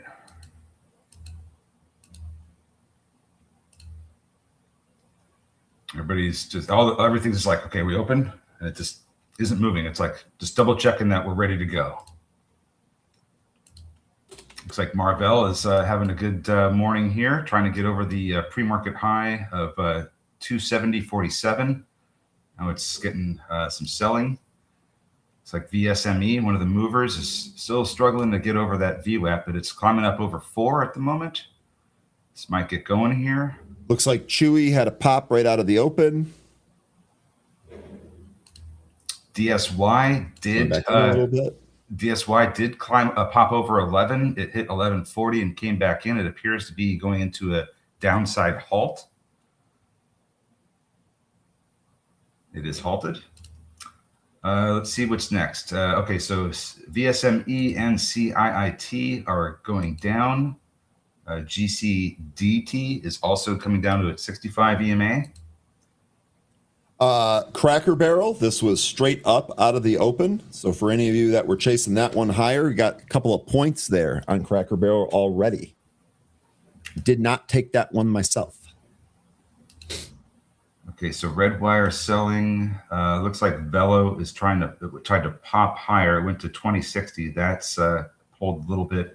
Got a couple of wicks here in Velo. That might be indicating that there's some downside coming, unless the next wick just takes all that out. No, I'll tell you what, on Velo, this $15 area that we have talked about a whole bunch of times proved to be great yesterday. I know we got some news there about them expanding their 3D printing business, and that's what drove this higher here, right back to $20. Aurelia. Yeah, Aurelia is the name of the company. It's funny that that headquarters is not far away from me. Oh, really? We might have to get a boots on the ground report there. Yeah, I was looking at it. It looks from the sky, the top down, it looks kind of small. But when I was looking at the road view, it seemed to be a little bit larger. VSME climbing. Here we go. This is getting going now. Looking for $5. CIIT also tested the 200 EMA, and it's trying to rebound off that. So pretty much what we were looking for when we were talking about this did come down to the 200 EMA. Support happened there. Now it's trying to recapture the 65 EMA, and it's going into an upside halt. VSME testing 5 here. Bob mentioning that here's CIIT. This is what you were just talking about. That is halted now. Timestamp on that 9/32/48. You guys were also talking about FLD, or at least Bob was here. That is also halted. This one to the downside. This halt up. Let me get that timestamp for you there. 9/31/30. It looks like. And it's funny because FLD is the one that actually had news, and it's actually good news, and it has some much better looking financials as a result of that news. So.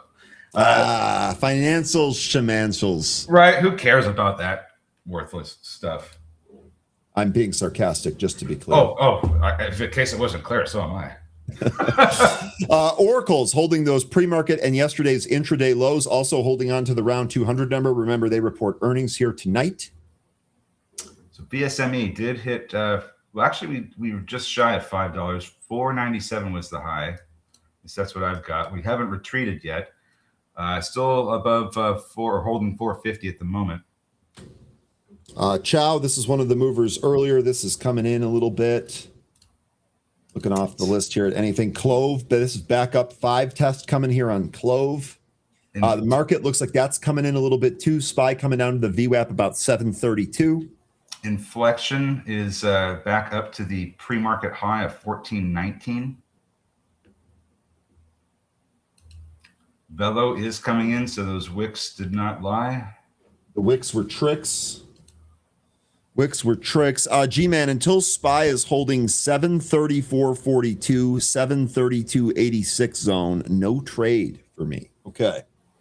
Yeah, I don't like this either. I've got no signals on my indicator. We're actually still out of the primary windows there. That should change here pretty soon. 1 minute or less than 1 minute.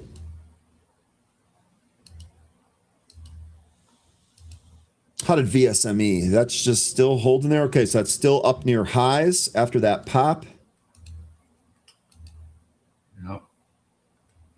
Actually, it looks like it's trying to break and go higher. We'll see if it has strength to do that. It certainly does look like it. Excuse me, watching for a break over 5. We don't have any closes above 5, so not sure where I would necessarily be looking for resistance. Maybe 6. If we draw a steep trend line with the price action we had this morning, see what that looks like. Okay, market so far is trying to hold 732 VWAP right here. Chris mentioning SMCI seeing some new lows here today. Tell you what, I don't see anything great here. Did just get a signal on my SPY indicator, but I'm not taking that. Okay, Did get a little pop there on the SPY too. We'll see if this turns around. Yeah, VSME popped over 5, rejected, still holding VWAP for the moment. VIX is about 21. That actually came in from its pre-market highs that were above 22. Watch VSME. If it seems like that 5 area is going to try and reverse the price action here. We lose this VWAP. Next support looks like it's going to be down around 420, 425. IC is saying, look at Casey. Casey, they reported earnings. That's Casey's General Stores. Big pop there on the SPY. My indicator also gave a sell signal. So very interesting. That was about 50 cents of movement on the 735.0 DTE call. Boy, that was a big pop there. Oh, wow. Nice gain. What is that, 100 in a matter of minutes? Yeah, I'm not in this. I didn't take this one, but this is a really nice pop there. So VSME had a drop beneath VWAP. It's regained it for the moment, trying to push back up. So we are getting a little bit of a reversal candle developing here. We still have 2 minutes, 40 seconds left in it, so could still be anything. Waiting for DSY and CIIT to unhalt. DSY might unhalt soon. Do you have a halt time on that? On DS, which one? DSY. Yeah, I do. DSY halt time 9:30:56. So we're looking at 9:35:56. We're past that already. Yeah. So 10 minutes. So 42. Let me see if we got a code on that. Volatility trading pause. So it's not the same T12 from INHD that we got earlier. And by the way, just to and Josh is asking, is anyone else not able to open Claude? It hasn't opened all morning. I just opened it right now with no issue. CIT is open. So that halted after DSY, and it's now open before DSY. That's a little concerning for DSY holders. And it halted 5 minutes after that. So yeah. Now, Josh, by the way, I also had no trouble opening Perplexity today as well. Look at Ionic. It was a nice opportunity down at 54. Had a little bit of a double bottom there. Actually, had even better opportunity yesterday at 53.26, but pretty good discount. Knocking on the door of $60. It looks like VSME is weakening here, coming down to a support area we were looking at. Jay mentioning that the IWM is strong. Kathy's mentioning that quantum is moving. I would say that those two things are probably related. S&P, this bounce continues to go higher here. Damn, that was actually a good trade. Did not take it. Yeah, I was able to open and log into Claude. No problem, Josh. CIT is still climbing higher out of the halt, coming up to some resistance around the 450 area. Between 450 and 550, there's some consolidation that may prove to be a little bit troublesome for CIT. Okay. Kathy looking at Credo, CRDO. And NVNI is trying to turn around after getting some support from the area around the 200 EMA on the 5 minute.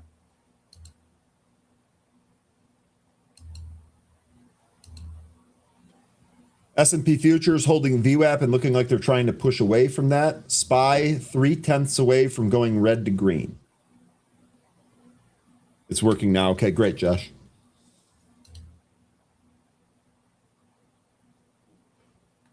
I will say I've become so accustomed to be able to go through some of these lengthy, wordy press releases, reports, conference call transcripts. I'm able to do that so quickly with AI now that if I go through a problem, like I can't open it, I feel like almost discombobulated, right? I can't do things as efficiently as I was able to do them when I could use that. I worry about that. I worry about becoming too reliant on that. This is a little concerning about DSY. It's still halted. Meanwhile, SIT is having a great time. Well, because it's freedom, you know. Freedom. Yeah, I could trade. DSY. Yeah, so we're 56. So 6 seconds here would be a 10-minute halt. See if we open up there. Looks like the quantum. Yeah, it's as. Yep, there it is. DSY open. So that one was a 10-minute halt. Great call. Yeah, VSME going up. It certainly was a moment ago there. Dropped at 5. It's still trying to hold above this this support at 450, or I'm sorry, 420. $5 still a tough spot for it, but we'll see what happens here. It needs to get back over VWAP. CBRL is ripping shorts. Now, you guys that were saying that quantum was strong here today, QNT, Quantinium, this sold off and bounced. I almost wonder if there's more on this bounce, more meat on this bone. Here's Ionic, that's higher. Here's RGTI from that same theme, higher. INFQ, you took a look at that earlier, 13. Yeah. All of these charts look the same except for QNT, which actually looks like it's a bit of a laggard. Yeah, probably some selling from the holders. So that recently IPO'd. Yep, and it is spread bigly. So Cracker Barrel, it says 500. What 500? Goes right, opens right on the 500 day SMA, climbs higher. $50 is probably your next resistance area. Still, look, it's very extended right now. I don't know that it's going to hold above here. Maybe it does, but it's pretty extended on the daily chart. If you're trading this, I'm sure you have a plan, but it looks to me like this is kind of the move you would sell into. I'll tell you what, registering, because Lion's call on this morning was that it was very simple. It was, I think this is going to keep going up. Okay. And that was in the pre-market. Where's the top at? And this is 5 points now that we've got from this move. So good call, Lion. Good call, dude. Yep. I'm surprised Lion didn't try to short it. Might have been competition for his restaurant. I'm just kidding. Does RXT have a catalyst? Do you mean a piece of news, Andrew? Here is Rackspace, or maybe you just mean a catalyst for this move up out of the open here. Rackspace up 15%. Let's take a look at the news and we'll see what's going on here. No, we had a PR here from Monday this week about establishing a regional headquarters in Riyadh to accelerate cloud and AI growth. So I don't see any other catalyst here for Rackspace, Andrew, but a nice move nonetheless. 15% right out of the open there. That mover GCDT tested the 65 EMA. We're starting to get some volume expansion here. The seller at 140 is still in the way, but if we take that out, I think this is coming up to 160 at least.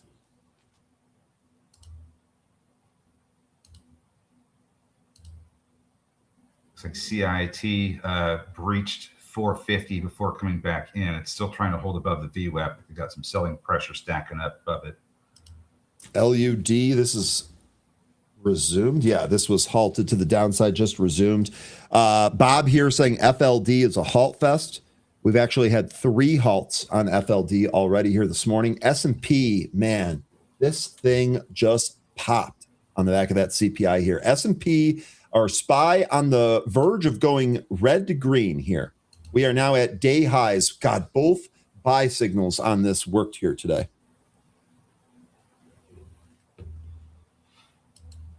More meat on the bone. You've never heard that, huh, Kelly? Is that a Midwest saying? Maybe. Oh no. I've heard that plenty of times in my life. Yeah.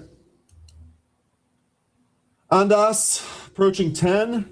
Great. Long as we hold the 200. Great. Yeah, I'm just waiting for some of these to make a move.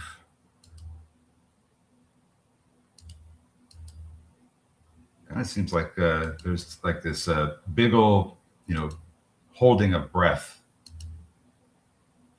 Nothing. Well, we did get some headlines this morning. I mean, Trump said Iran's going to have to pay. Market moved down on that. Then we got a CPI headline that sent it higher. So I agree. Whoever it was that said it's going to be choppy, it was Captain Cloudy. It looks like it's going to be choppy today, so be careful. I would say the same thing. He must have said it. I saw Jay Rice saying it was going to be a choppy, volatile day. Yeah. It's looking like the case. By the way, I did get a sell signal here on the 0 DTE SPY indicator that I have going. I can't do anything with it. I'm not in it, unfortunately, but boy, oh boy, those two alerts today were pretty good. Part of me thinks that what I should do is develop an automated trading strategy based off just this indicator that trades one contract at a time and let it run for a week and see what it does. And then increase the size on that until I get to somewhere where this trading can just be automated off of this. That might be the next project. You want to see a stock that pays a pretty good dividend right now, that is the largest global retail sales for consumer health. Sure. Pretty interesting chart. KVUE. KView? Mm-hmm. KView. I think this is this has been recently put on my radar because I've been looking at a lot of consumer names, especially dividend-paying ones. This was put on my radar, and it's looking very interesting. This would be more not necessarily a trade, but like a longer-term, buy and hold. Currently paying a little bit higher than 4.5% dividend yield, and looks like it's recovering. So kind of an interesting one I thought I'd mention here. Okay, and a bit of a longer term time horizon on that, right? More of an investment than a trade. Okay. Yeah. HD Hood says, how do you automate this process with one contract at a time? Well, I mean, you can set on your automated strategy, you can set what kind of size you're looking for. I'm just saying for the purpose of testing something automated without my intervention. I mean, what I've realized here since I've really been following this is that if I don't have full concentration on something, two things happen. I either miss it or I screw it up. And those happen frequently. However, when I was on vacation and I was staying at my buddy's place and I woke up before his entire family woke up, I'm out here and I'm like paying attention to everything. And I'm like, man, this is so much easier. This is so much easier. So if I have full concentration, I will be able to do this. But if I can automate it, then I don't need that. I remove that barrier. That's why I'm looking at that. Bhavesh says, I'm doing automated trading using my strategy. I use Pick My Trade Bridge. Okay. Now, Thinkorswim has an automated strategy thing built into it, but I'm not practiced with it yet. I think I need to do that. Anyway. This is I like this mention here because this is another one that was also recently put on my radar. Retro is saying, anybody want some jelly on their toast? SJM, big pop after lower earnings yesterday. This is a good, consumer, like even a recession play as well. This is, Smuckers, and they also pay a dividend. Looks like this company is they just had earnings. They look like they're, on the return to higher prices. Even they're getting higher price targets. I think one of them was like 132. B of A looking for 132. Morgan Stanley looking for 110. We are past that now. Wells Fargo looking for 129. there could be a short-term trade in here, but this also serves a pretty good longer-term horizon as well. So something to keep in mind if you're looking for a longer-term play for your portfolio. You guys are talking about RXT. That thing just went crazy. That just went straight up out of the open here. Westcap says almost time to take profits. Where is your take profit on RXT? Waiting to see if VSME is going to actually break above $5 or break down beneath VWAP. It's looking like one of those two things are going to happen. Yeah, absolutely. And it's been pounded on that 5 since we opened here. Mm-hmm. And it's been pounded. It was even in the pre-market. We don't really have a close above 5. I think we have like one close at 5. That was at the 740 candle. Other than that there's no closes above it. Cerberus, this is ripping up right to the highs there. Seeing some call buying on Cerberus too. By the way, S&P went up to about 737 right there and backed off. Ionic continues to climb. It's over 60 now. Ionic has call buying on the back of that as well. Wow, they just bought. Is that? Let me just check this. Yeah. Oh, that was the 45 call. That's someone taking gains there. 45 call expires December of this year. 3,710 contracts. Trader closed that position. $9.09 million on that. And there it is with VSME. It popped above and went to 540. It was like 543 and then or 538 and then immediately dropped. And now it's halted to the downside. Looks like DSY is now getting attention since VSME is in a halt. So is CIT. So it's like, one of these is one of their playthings is halted. Then they move on to the other playthings. Kenneth saying, look at Hood. We can do that here. DSY continuing to trade higher. I'll go back to it. Hood was straight up out of the gate. This is up 8% here. Did this have any specific news for it? Yesterday, after hours, yeah, they reported some of their operating data for May. Their customer count was up. Total platform assets were up. Looks like a good operating data report there. Cantor gave it a $110 price target yesterday ahead of that data drop, too.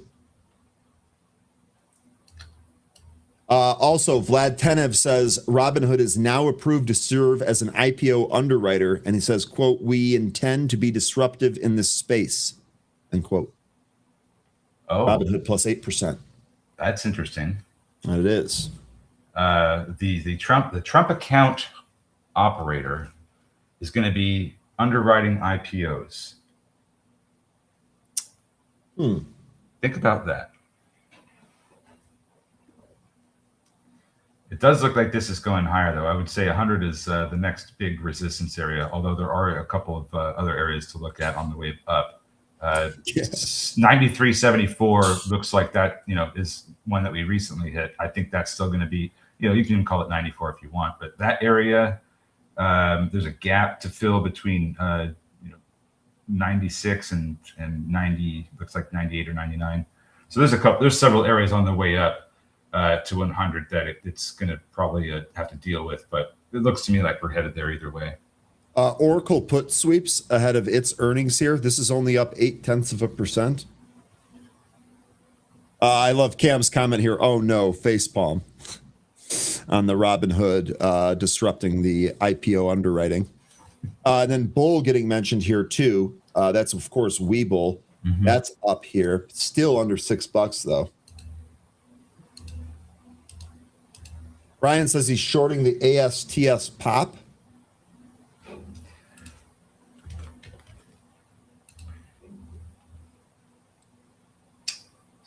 Getting the price action for ASTS, you're getting support from the 50-day SMA, resistance from the 20. That's what it seems like it's going to be for the time being. Maybe if you lose the 50, you get support from the 200. So it looks to me like 80 could be a good spot if we do lose that 50-day SMA. But until we have we lose one of those 20 or the 50s, which I think could choose the direction it goes. Seems like we could just chop around here between, I would say maybe 85 to 100. Probably chop around. Zach says bull got a price target of 11. By the way, S&P or the SPY here did pull back to the 9 EMA though.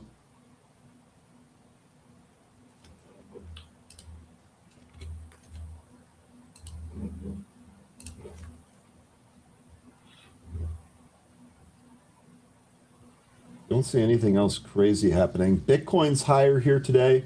Bitcoin's up by 0.25%. That's back above 62,000. And the VIX is holding on to 20.5 at the moment.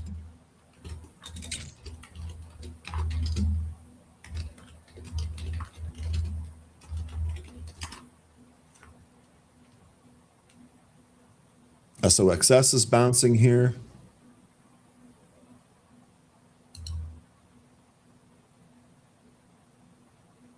Bavesh, my trading performance has improved by more than 200% since I have automated my trading, because in manual trade, I was finding it difficult to control emotions and difficult in trades when the market opens. So this is that's another aspect of it, right? Like you're completely mechanizing the trading process. There's just no room for emotion, right? And that's also one of the reasons, Bavesh, why I wanted to try it with smaller size, because if I can build proof of concept, then it's just a matter of ramping the size up in accordance with my risk. And with emotion totally removed from that, I'd feel better about that. The ultimate goal is to be able to just do that every single day and golf in the morning. Retro, yes. Kimberly Clark is buying KView. I don't know that that's going to necessarily go through in the second half of this year, because it's facing a lot of regulatory pressure on the deal closing. So there could be delays, but if it does go through, it's going to still be great for KView holders. Bavesh, what do you think about this as an idea? Since you've kind of, and I'd be curious to the opinion of anyone else in the group here, but what do you think about an app, or like a web-based app, not necessarily a phone, that uses AI to generate a trading strategy based off you talking to it, and then also gives you the capability of backtesting that strategy? What do you think about, would that be an app that you would find valuable, or that you'd consider paying for? Maybe that's something we can develop. Amazing idea, he says. I'm in. Okay, that gives me an idea here. We still have VSME halted. DSY is trying to climb higher. It just ran into 950 resistance, but still holding above VWAP. CIT trying to do the same, hold above VWAP so it can climb higher. No closes above 425 despite the prints above it. GCDT, this isn't really performed too well. It's given almost everything back. We lose the 200 EMA. I think it does give everything back. It's trying to not lose $1. It's going to be a different animal trading wise if it does lose $1. CRDO calls going off. I know we talked about that one earlier. Sean says, Ryan, that's basically my long-term goal and dream too, automate and golf. Bro, when we get there, call me. You got yourself a partner. Buffalo by Bicycle, I know you had a misclick here today. I'm glad to hear that you got out of it unscathed. So this actually happened to me too one time. I was trying to go long on Chewy, and I was trying to take a starter position of 3 calls, literally 3 calls, except I didn't delete the 0 and I bought 30 calls. And then I was like, okay, calm down. We'll get out of this. I was able to size it right back down to where I wanted it and keep it there. I actually took more than just 3, but that initial reaction of the fat finger, yeah, no good. So glad you're able to get out of that unscathed. That app would be very useful. Okay, that's good feedback. I appreciate you guys. I appreciate you guys answering that. Okay, let me get back down to brass tacks here. Sorry about that. I'm off in developer fantasy land there. It's all right, because I'm looking around and there's just, the movers aren't really doing a whole lot. So, where should our eyes be right now, folks? It seems like there's, maybe some good ones here and there, but the volume doesn't really seem to be that great this morning. F Mac. I'll love this comment. I'm a new listener. I like it here. We like you and welcome. Hopefully we see you back. Be sure to hit the like and subscribe button. Your call out on SPY helped me get out of my contracts on time without a big pullback. Nice. Please keep us up to date on SPY. I will absolutely do that. And I think FMAC, what I like the most about this is like part of me, like I do have this indicator so I can trade it myself, no doubt. But again, I have a lot of responsibilities when we're hosting a show here. And a lot of the times I'm late to this. I will keep calling it out. If it benefits you folks, it doesn't matter if I trade it or not. If it's a benefit to you, I will keep doing it. I appreciate that feedback. Don't be shy. SDOT. This is halted to the upside. This has been a pretty interesting mover over the past couple of weeks. Trying to get over the 500-day SMA. Let's see if there's news. Come on. No news. Just circuit breakers to the upside is the only thing on the news feed from not just today, but Monday, last Thursday, last Wednesday. I think there's a lot of halting, and it might just be because toward the end of May they did a 1-for-20 reverse split, and then they had completed an acquisition of Anria Consulting. Very low float too. So maybe when this unhalts, this goes on a little bit of a ride. Barb says, trying to take calls and make appointments while trading is the ultimate thrill ride. Barb, I would believe I was a Palantir trade that I was in. I was in Palantir calls intraday, and I was on the phone with somebody. And I was like looking up their request, and I looked over at my trading platform, and Palantir, Alex Karp had said something, and Palantir made an intraday spike that was like multiple points. I'm trying to listen to the person I'm on the phone with. I look over at my position, and I'm like, I'm up 100% right now. And I'm like quickly trying to like sell part of it. And the person on the phone is like asking me questions, and I'm like, It's awful. It's awful. I don't wish it on anybody. Which one? DSY? Yep. Thanks for keeping us on track here, 13.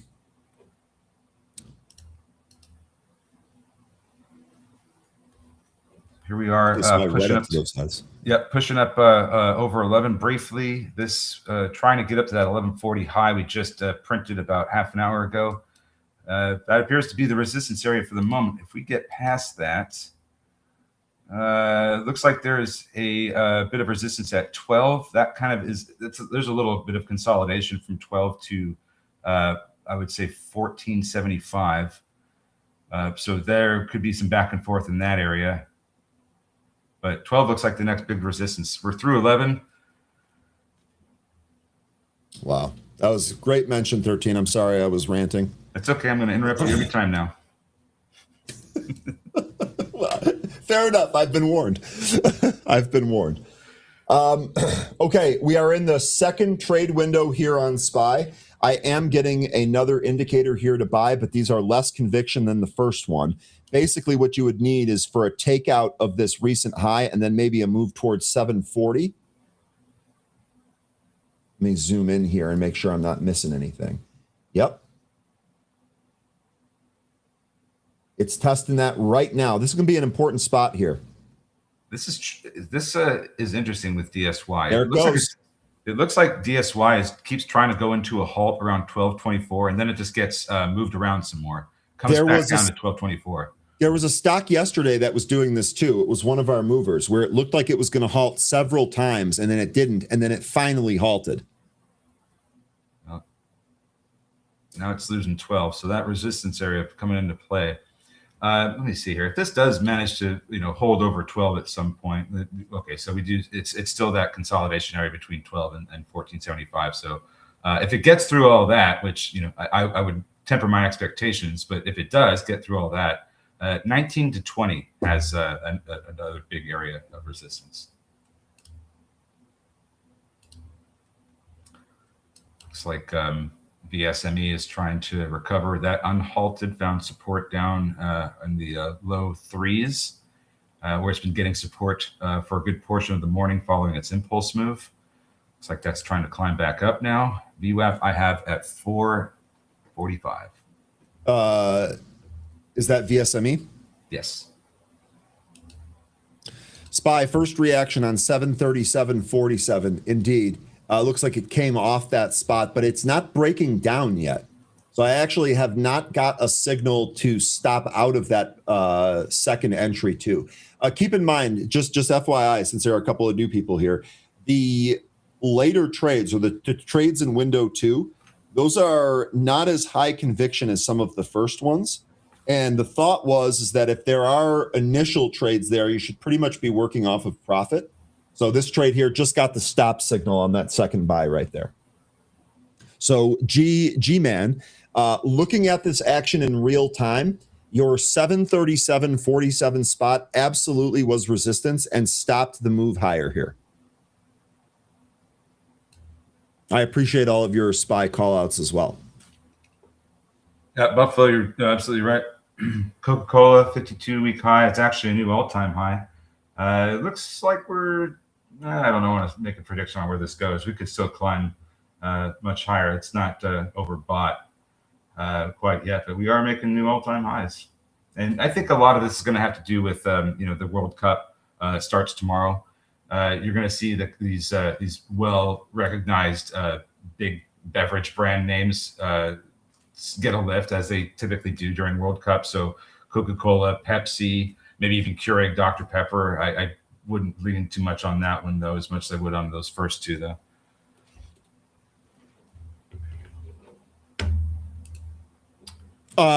We going to get a prediction on World Cup from you?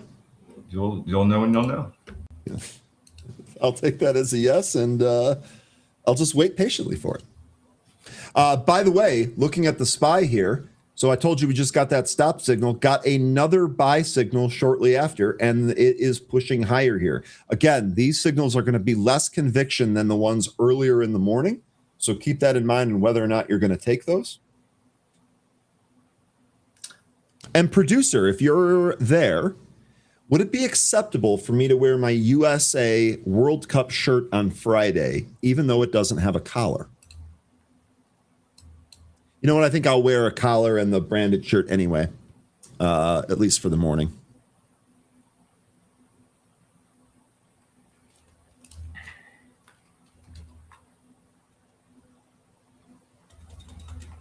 I'm going to refresh Pro here real quick. I think my scanner's lagging just a tad. All right. No halt, by the way, on DSY when we were watching that. I know we were kind of waiting for that, but it was no halt. It was trying, yeah. Let me see here. There's something I wanted to look at because I thought it was a good idea because since we were talking about World Cup.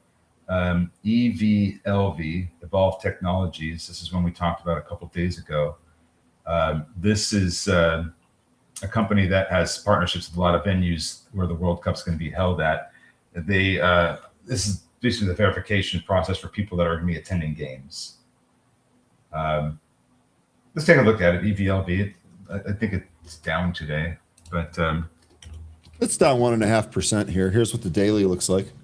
But it's an interesting name, and it's in that identity verification theme, and it's we'll see how it starts trading tomorrow when we get the World Cup underway. I'm just going to throw this out there. I am so excited for World Cup, by the way. Looks like the chat is too. They're talking about who's beating who. Knapp says, wear the branded shirt and the World Cup shirt on top of it. It's hilarious because my producer suggested that too, and I thought he was trying to troll me. So DSY 1375 now is the high. We are getting this move through the that consolidation that we were just talking about. It was 1475 that I said was the top end of that. So we're pretty close, about $1 away. Now we're in the 14 handle. I think I'll just stop talking and let it do its thing. As it keeps blasting to the highs. Whoever said it earlier, DSY was in fact the stock of the day. We had kind of prefaced saying when we were running through the movers, hey, which of these Chinese big time runners is going to end up being the runner of the day? You have your answer. Well, we're up to 700% now. Here it just hit the that top end of the consolidation. Let's see if it breaks through it or if we get some sellers to step in. But hitting 700% up on the day, if this is going to be the big mover that continues to take off, we need to see 2,000% plus. We need to see more than 2,000% as those past two have done earlier this week. DSY is just absolutely crushing here. Yeah. Is your producer a woman of fashion? No, it's a man, but his fashion sense is pretty good. He's a sharp dresser. There's no question. Cam, I'll entertain this. Tinfoil hat time, folks. Cam says SpaceX scheduled to IPO the same day as the World Cup. Coincidence? Well, they're not. World Cup's tomorrow, and the IPO is on Friday. Yeah, I think what he meant is the U.S. plays on Friday. But you're right. The first batch of games start tomorrow. Mm-hmm. Now the U.S. game isn't until way after the market closes. So I mean, I don't even know if that fits in there. But Cam, let me know. Go down the rabbit hole there. Tell me what you think about that conspiracy, if you will, or coincidence is the word they used. Jay, yes, I think it is because we do have people coming from out of the country, so I think that's gonna that could potentially mean more subscribers, more customers. Also, I think Clear Secure also has a venue angle as well. I'm not sure which ones they're going to be present at for their for the World Cup, but yes, I think it is a World Cup play.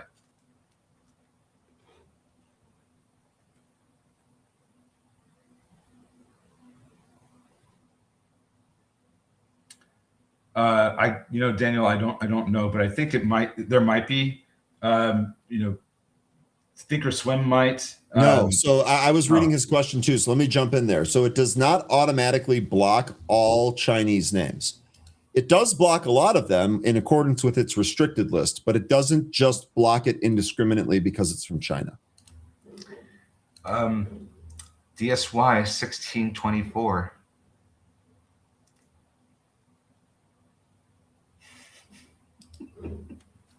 Every day, folks. We just need to figure out which one it is. Yeah. Yeah, if you're playing at home, DSY was the winner. Ding, ding, ding, No ding, question. ding, flashing lights, No question. all the stuff I wanted to have for this ridiculousness today. Velo 30 calls getting bought. Fantastic. 484 of them. Traders spent $332,000 on that trade. Expiry December. That's VELO $30 calls that expire in December. Let me take a look at that. And what's great, and we talked about this a little bit yesterday when it came to the news that Velo had, because we do need more electrification in the United States, and that's going to probably come by way of gas turbine in a lot of cases. GEV was the gas turbine play. They've got a massive backlog to the point where I would think that some companies are looking at that backlog and going, you know what? We might be able to take some of that work off your hands. And that's what happened. Is probably going to happen here with this Velo and can't think of the name. The company name. It starts with an A.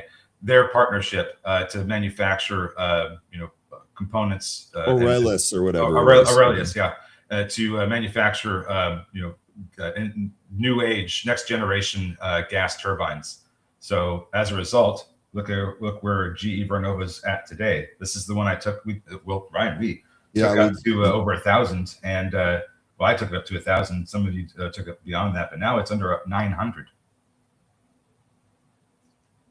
Holy smokes! Let me just take a look at this and let me just see. G-Man, you might have the magic touch right now.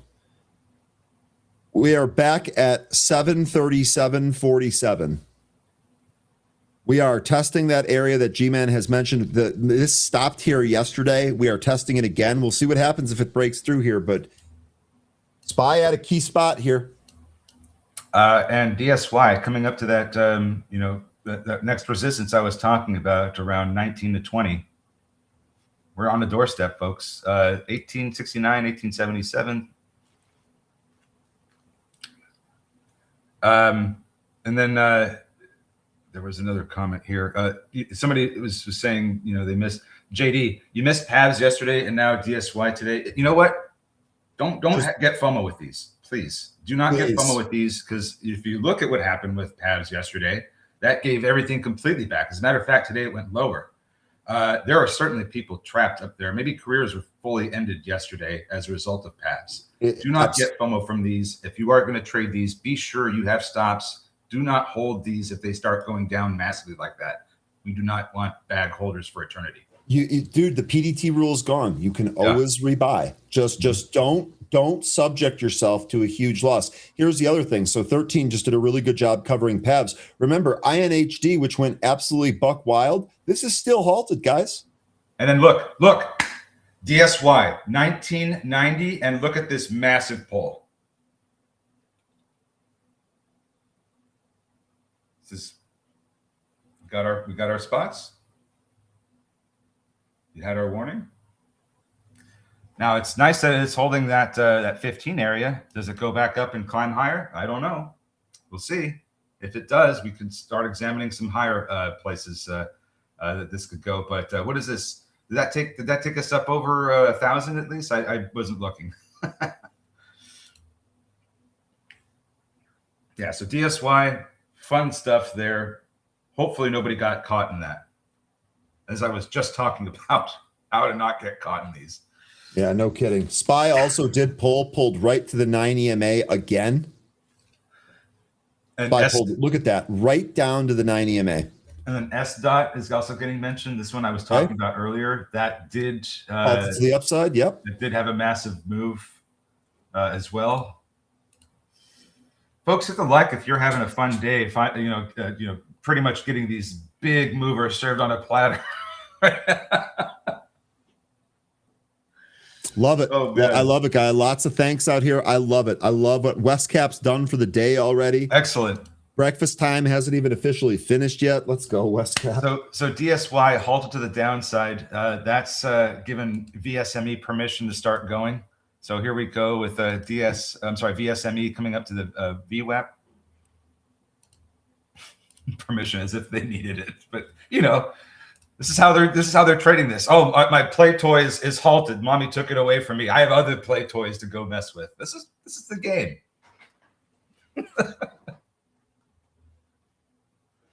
I agree, Lion. The market is fighting here. That pullback to the 9 EMA immediately got bought intraday. All right, VSME at VWAP. Let's see if it can push through or if it pulls. Looks like it might be going into a halt. Oh, it was looking like that.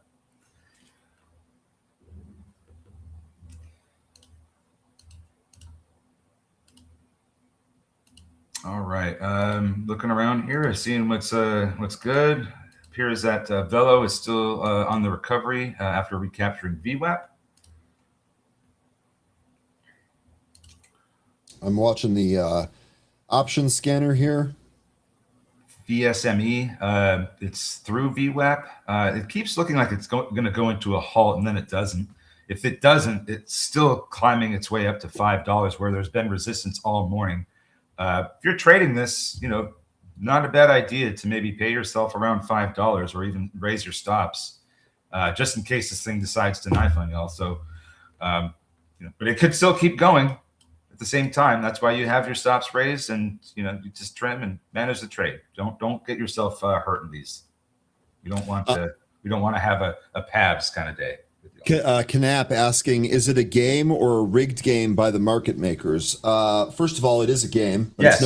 It's no kids game, and it's not a game that you want to lose. So keep that in mind too. The other thing, this always cracks me up whenever I get asked about this. Or whenever people talk about this, they talk about the market being rigged. They say, I think the market is rigged. I think the market is rigged. I would agree with you. Here's SPY on a monthly going back to 1995. It's absolutely rigged. It's rigged to go up. VSME pulling.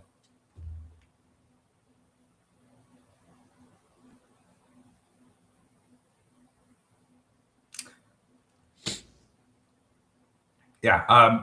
Is it rigged? Are the market makers rigging it? Is it this? Is it that? Yes to everything. The market's a lot of things. Yep. By the way, SPY basically tapped the 9 EMA again and is trying to go back up. It is this is crazy. It is holding that 9 EMA. Every test so far today of the 9 EMA has resulted in a buy and a move higher. West Capital, enjoy that breakfast. I love the comment. Thanks for joining us. Yeah, I love it. BSME back up here to the VWAP, trying to climb over it. $5 is the big resistance area, though. It's been a fun morning.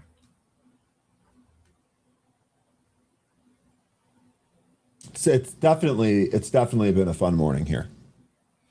G-Man, I don't think that's just my theory. I think that's something that we all kind of recognize happens a little bit here, is that, people start to, leave and stop trading around this time because volume dries up. Now, I like to say that, yeah, people are getting up and starting to get ready to go to lunch or brunch or whatever. But yeah, it's generally, you do see the volume start to dry up around 9:30 time.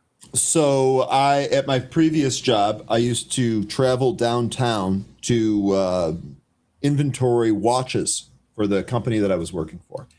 And the building that I was in was right next to a building that had, I think it might have been the CBOE, very, very close. In any case, there were a bunch of traders that would always come out and talk during lunch break. And I know because I was out there for a lunch break. Really awesome pizza place called Buongiorno's down there that we would go to all the time. But anyway, I would hear these guys talking all of the time about the trades they made, and they did 13. They did exactly what you've kind of joked about before. They've talked with each other about how they're trading, what they're doing, what they're looking at, and it's all during the lunch hour. All of that is for real. I've seen it with my own eyes.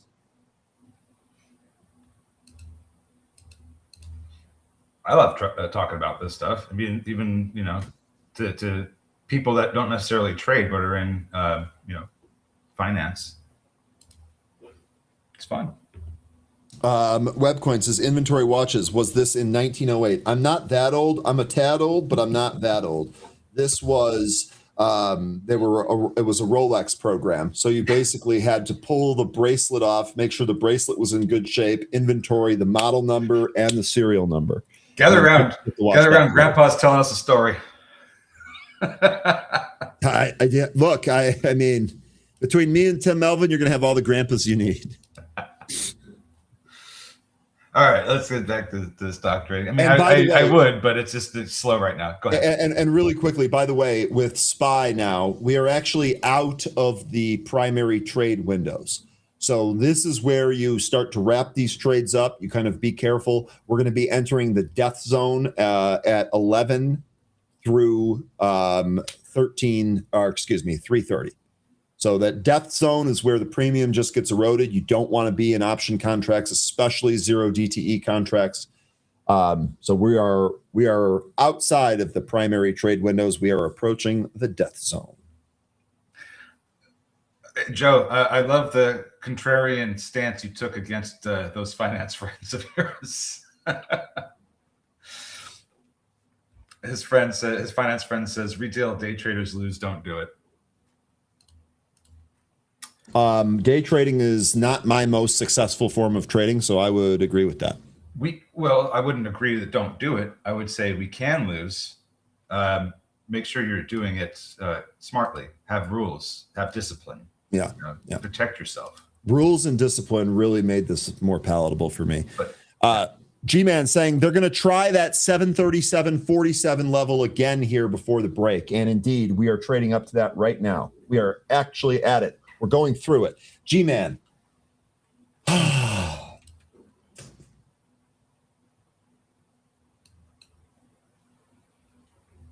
CPOP is wild. This has been on a hell of a move this month. Or I'm sorry, not this month. These past couple of days.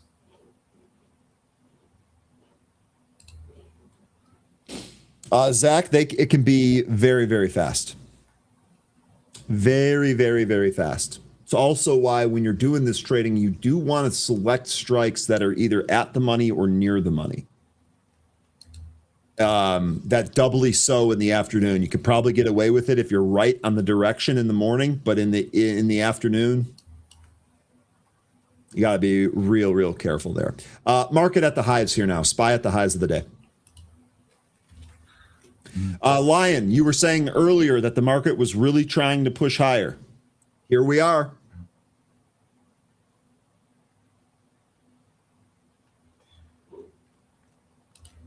What's it looking like for Oracle? I keep hearing that earnings are going to be good. And if that's the case, then this like I was saying earlier, this could give fuel to the whole AI theme to continue on, and that could be perpetuated by good earnings from Micron, which is going to be on the 24th. So we'll see if we get that 1-2 punch.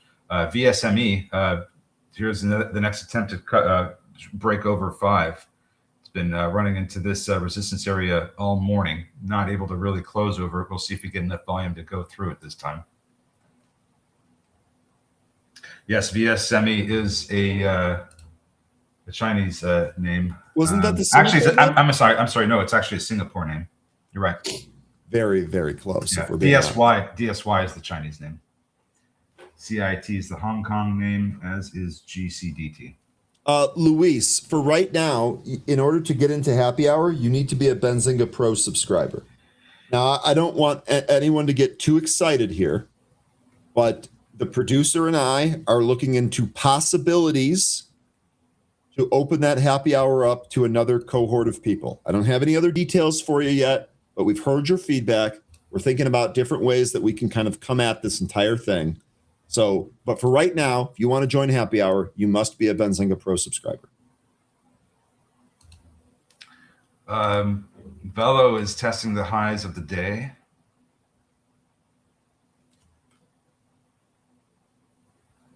Mello coming back to 21.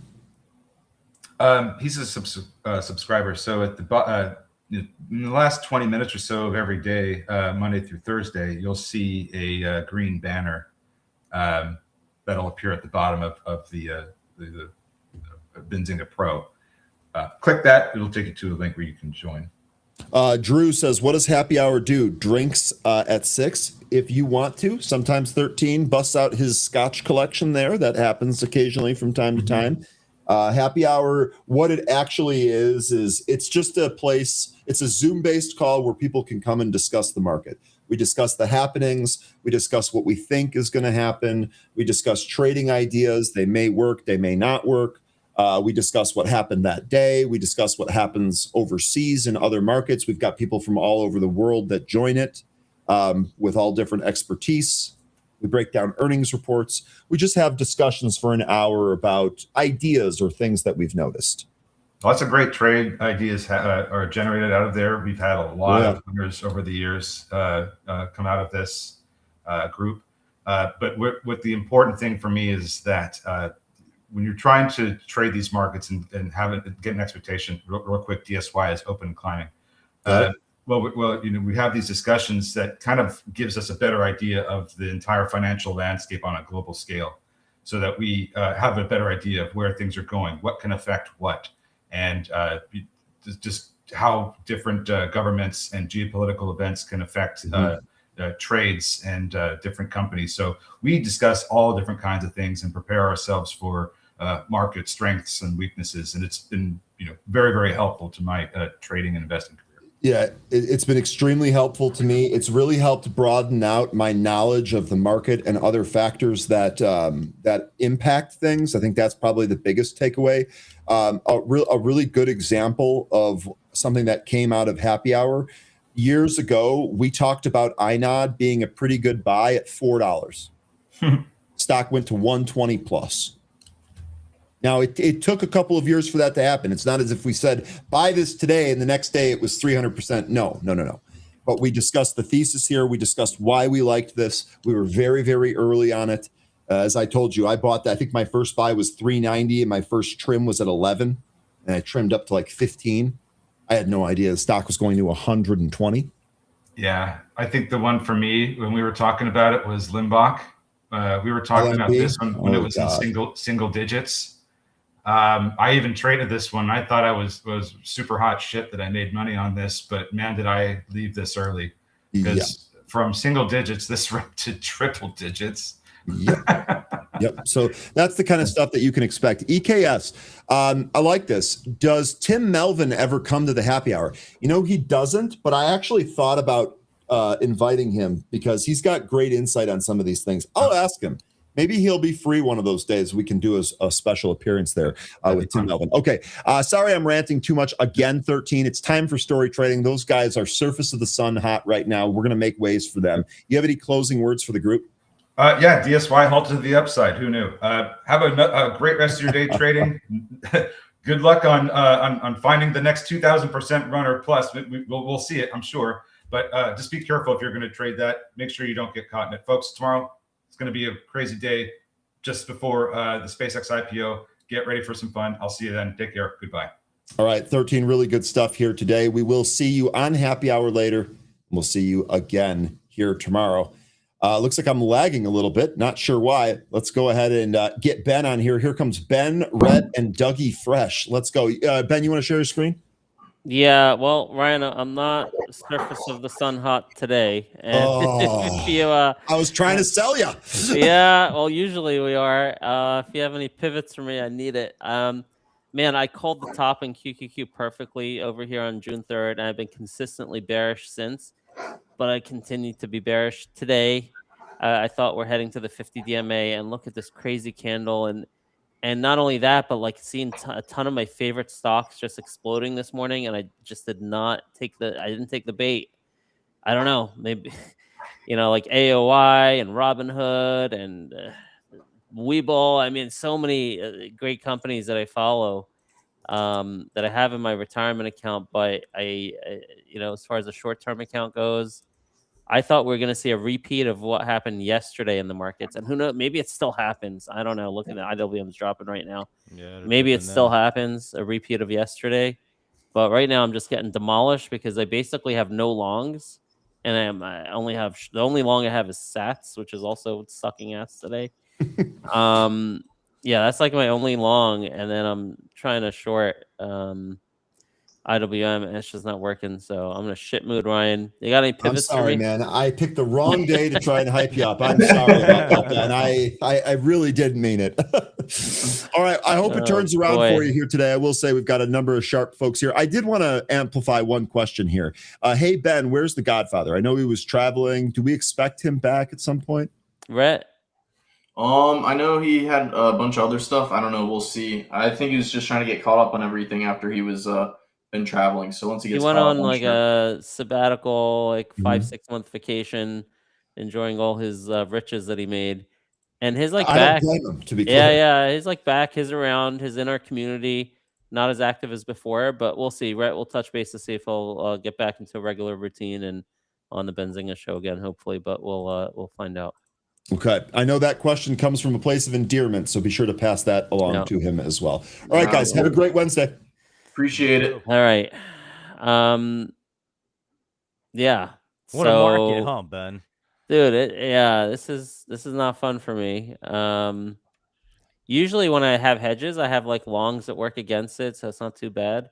It's like I'm hedging my longs, but this time my long was Sats, which is improving here in the last hour.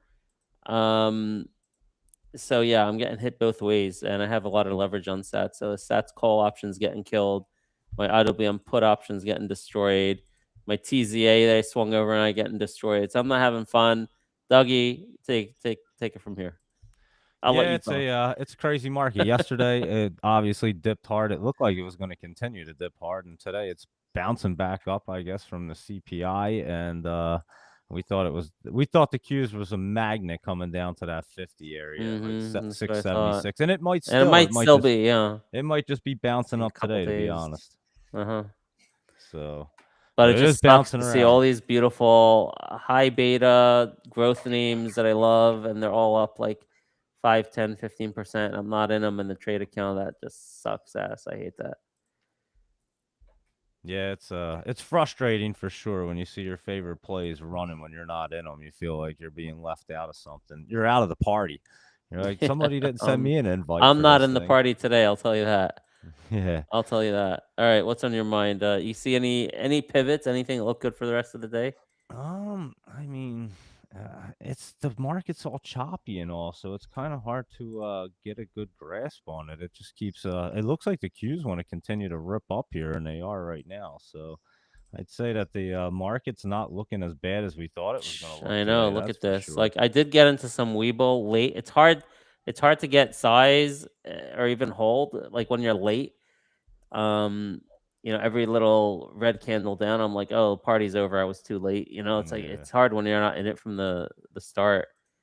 from the But I did beginning. chase a little bit of Velo here and a little bit of Weeble, and that's basically my drop in the bucket longs compared to Sats and my IWM short. I threw in the towel on about half of my IWM short. But anyway. Yeah, Sats dipping down pretty good at 115. It's trying to come back up a little bit. It was even lower at 113 area. So we'll see if that can bounce on anticipation. I lost on for RTX. SpaceX. I thought RTX was going to explode above the 50 today. I've been waiting for this thing to explode for like months, like not waiting while in the stock, waiting and watching. I've been in and out a couple times because I made big money on it when the Iran war started on these gaps. So it has a special place in my heart. That's why I'm like looking for a play again to the upside. So I thought with like Iran reigniting, looked like it was breaking above the 50. I bought that in pre-market. Had to take the loss, unfortunately. And like nothing I'm touching is working today. What do you end up doing? Did Lockheed Martin also, did that work for you or did that fail? How does Lockheed do? It pulled back. I got out at 5:30. I had the 527.50 call, so Yeah. it's at 528 right now. It's just kind of hanging out. It could pop back up. I'm watching it actually to see if it's going to want to pop back up and run with the whole Iran thing. But it was a good play for overnight, that's for sure. It did pull back a little bit too much there this morning at the very beginning, but ran back up a little. You know what the crazy thing is, as he touched on, it's very possible, and I got like killed on MicroStrategy short overnight too. And I'm like, I don't know, I'm looking to maybe reshort that. I made good money shorting MicroStrategy last week. I'm just on the wrong side of it so far this morning. But you know what's crazy? It could be that we end up being right. We both had the same idea, the QSA 50 DMA, but it might be in 2 days, not today. Yeah, today's like one of these little. And then like it's pop-ups. tough, right? It's tough because you look at this, you're like, do I stick with my short? Do I add more, or do I throw in the towel?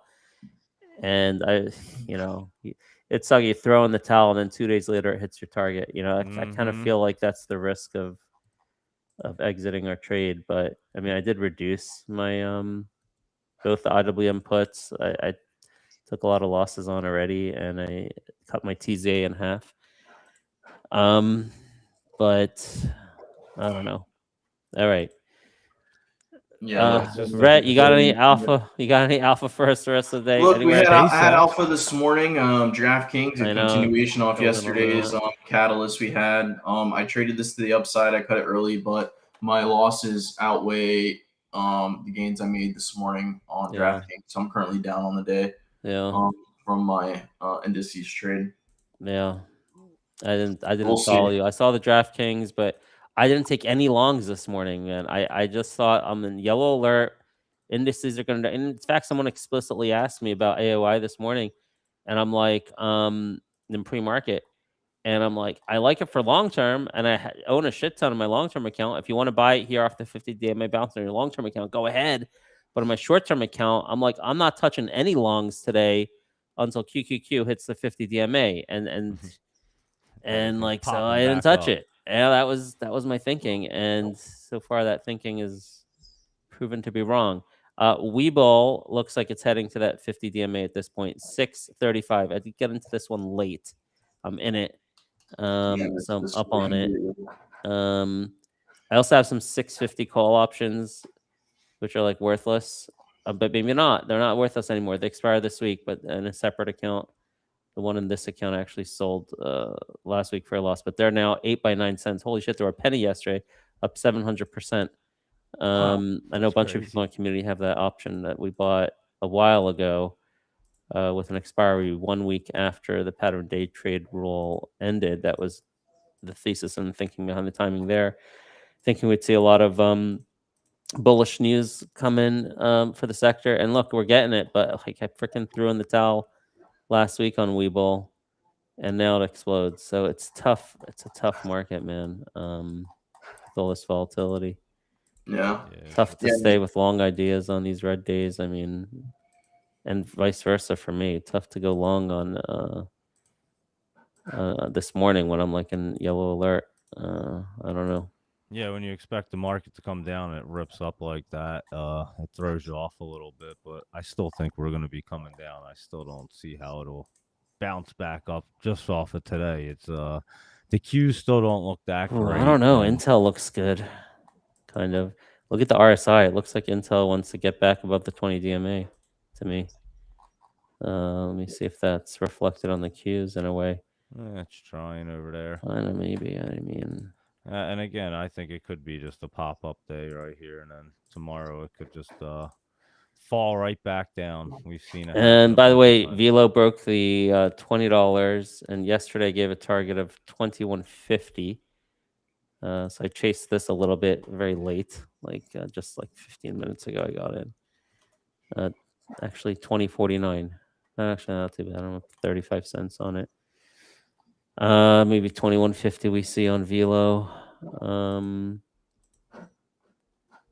Crazy Zebra. Freaking, I called this, but I didn't play it. I gave a swing target on Velo after a couple positive news items of 1570. 1570 swing. I'm not in it now, but crazy moves. Last three sessions now. Wow. Bull's actually going to get to that 50 DMA today. Look at that. Bull's pretty bullish, huh? Yeah. Wow. Kratos looking good, someone said. What is? Kratos. Oh, Kratos. Look, any of these high growth things, they're all looking. They're all the same thing. I will know that it's not. It's red, but yeah. I mean, most of these high growth, high beta names, most of them are up pretty good. What do you see that's looking good about Kratos? I don't know. I'm The daily chart and the weekly chart. I don't know. I'm just going off the comments. Yeah, I think I own some in my retirement account. I mean, I like the company fundamentally, or maybe I switch it for Carmen. Maybe I have Carmen instead of Kratos. But actually, let's see which one's better on the chart. But I don't. Oh man, they both suck. I don't see anything in those. Yeah, me either. Maybe we'll talk about Sats in a bit. I'm just looking for alpha with you guys. See if I can squeeze in a positive trade while my hedges like burned down my account right now. Or not even hedges. It's more like my Sats is like my only long. And I got these IWM puts against it, and it's just not working, man. You know, we should have been talking about, I mentioned it yesterday, and I didn't say it today. It was TrueLeaf hit the market today. TRLV, TrueLeaf Cannabis. Dude, IWM is really maybe looking toppy here. It does. I'm thinking at like what point, because I took a loss on a bunch of my puts. I'm still in them, but at what point to go back to a full position on the puts? Is it right here? What do you think? We killed it yesterday timing this stuff. We destroyed it yesterday. What do you think, Dougie?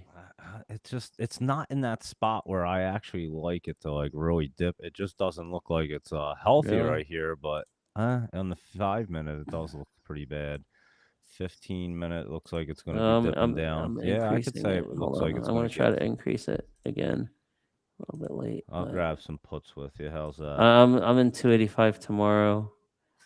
I had some. I got shaken out.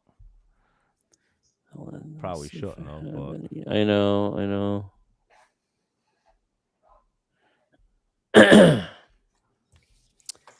Let's see. It does look like it wants to go down right here. It's looking a little toppy. Might work here. Yeah. Let's see what it does. Maybe the Qs pull back on the 5 minute to 706. Are you also still in IWM puts? I'm in Q puts. Oh, you're in Q puts. So there you go. The show today is all of us rooting for the market to crash, so all your retirement accounts go going down. up like crazy right now. At this point, I hope my retirement account goes down 10% today. You know that'll bounce back up. But, I just want my trade account to go up. Exactly. That'll bounce back up. I don't care if that crashes. Crash me. That's a show. Is us like praying the stocks crash today. Let's go. How about that? How about that for a show, everybody? Oh, that's too fun. That's too funny.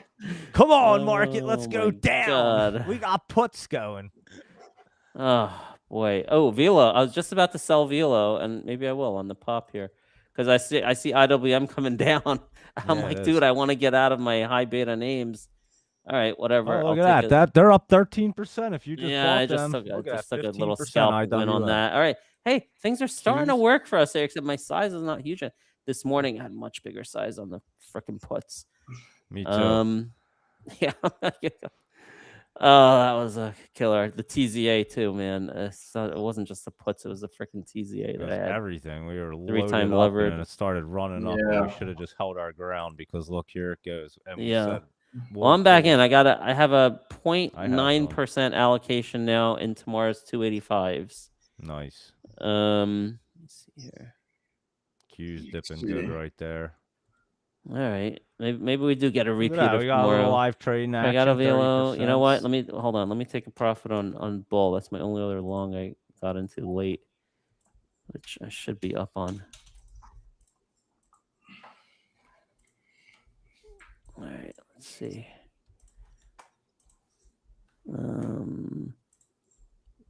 Yeah, okay, good. I made money on Bull today. Lucky And now we got these back. IWM. Made a little money on Velo. And what are we going to do with these IWM puts? Let's see. Yeah, it's looks like it wants to kind of cruise down some more. Well, let me know. Are you in? What are you in? Yeah, I'm in. Which got one? Some 285s. Today's, 0DT. right? Yeah. I'm in tomorrow's 285. So, but anyway, you know what? I'll sell when you sell. I'll sell tomorrow's. I got hurt on 0DTs this morning on IWM puts. I don't want to do it again. I'm sticking with tomorrow's. It may bounce here, guys. I know, that's what I'm looking at right there. That may have been it. That may have been it. Yeah. Up on them now. Hold on, I'm gonna sell. I'll sell half of because I'm up on this tranche. What an amazing trade right there. Oh my god, it's terrible. Look at freaking! I just sold Bull and it still wants to go to that 637. Well, if Ben just sold, then that means it's going to go down. So maybe I'll hold for a minute. No, I'm going to sell. It does look like it's going to bounce up here. Bull's actually going to 637, isn't it? Wow, look at that. And the RSI so oversold this thing. Dude, I love Bull, by the way. I own it. I say Ben sold it. I own it long term.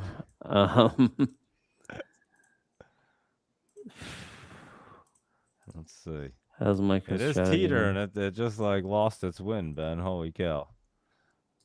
Still going down. Yeah. It's crash, baby, crash.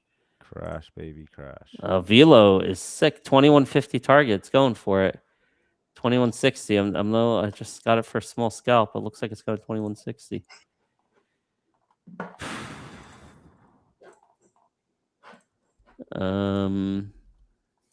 Yeah, this show sucks. Sorry, guys. All right, ready? How can we make it fun for everyone? Wait a second. Oh, IWM going down. Wait a second. We're still going down. We just made it fun. Wait a second. We just made this show so exciting. You have no idea. Too funny. This show sucks. Oh my god! Someone give me a beer. just start drinking on a Wednesday afternoon. Dude, it doesn't even matter. Like, you know how much money I freaking lost on TZA, and I capitulated. I probably capitulated near the high on TZA. I sold half of it. Still have the other half, but still. I got a lot of TZA. Damn it. So now we need the IWM crash. The other thing that I need to crash is MicroStrategy. Yeah. Let's put Bitcoin up here. Let's watch that. Let's see what Bitcoin's doing. Strategy is at 118. Strategy is holding on for dear life right here too. There goes our IWM guys, up 40%. There you go. We gave you a 40%er. It wasn't that boring of a show then. How about that? I'm not having that fun. I'm in tomorrow's. Yeah, up, Dougie, I'm getting smacked today. I'm up like 15%. Are you in any 0DTs, Rhett? Yeah, I'm still holding. Which one? Oh wow. You don't even want to know for the Qs. I was down almost 20 grand today at one point. Holy shit. Yeah. Yeah, that's a lot. Oh, there we go. I'm It's back now. now we're working. Now they're dipping down. Well, Wait, let me see how much I've lost on IWM puts today so far. IWM. They're up Let me over see. 50%. Maybe I have a chance of getting towards the green. Actually, wow. You know what? I'm actually green on IWM puts right now for the See day. that? But you know what? The TZA though, now that doesn't count because TZA is shorting IWM. I'm gotten destroyed on that one. Let me see if I did Q puts. I don't remember this morning. I only lost $170 on the Q 0DTs. Right, we did this morning. Yep. I cut that pretty quick. You got right out. So actually, I may not be doing as bad as I thought. It's just the TZA, and I got killed on MicroStrategy this morning, TZA and RTX. So yeah, I did get killed on other shit. It didn't work. And Ben, are you still in AVEX? Someone is asking. In my retirement account, not the trade account. I lost money. I threw in the towel on this one. I got in at this 20 DMA after the offering.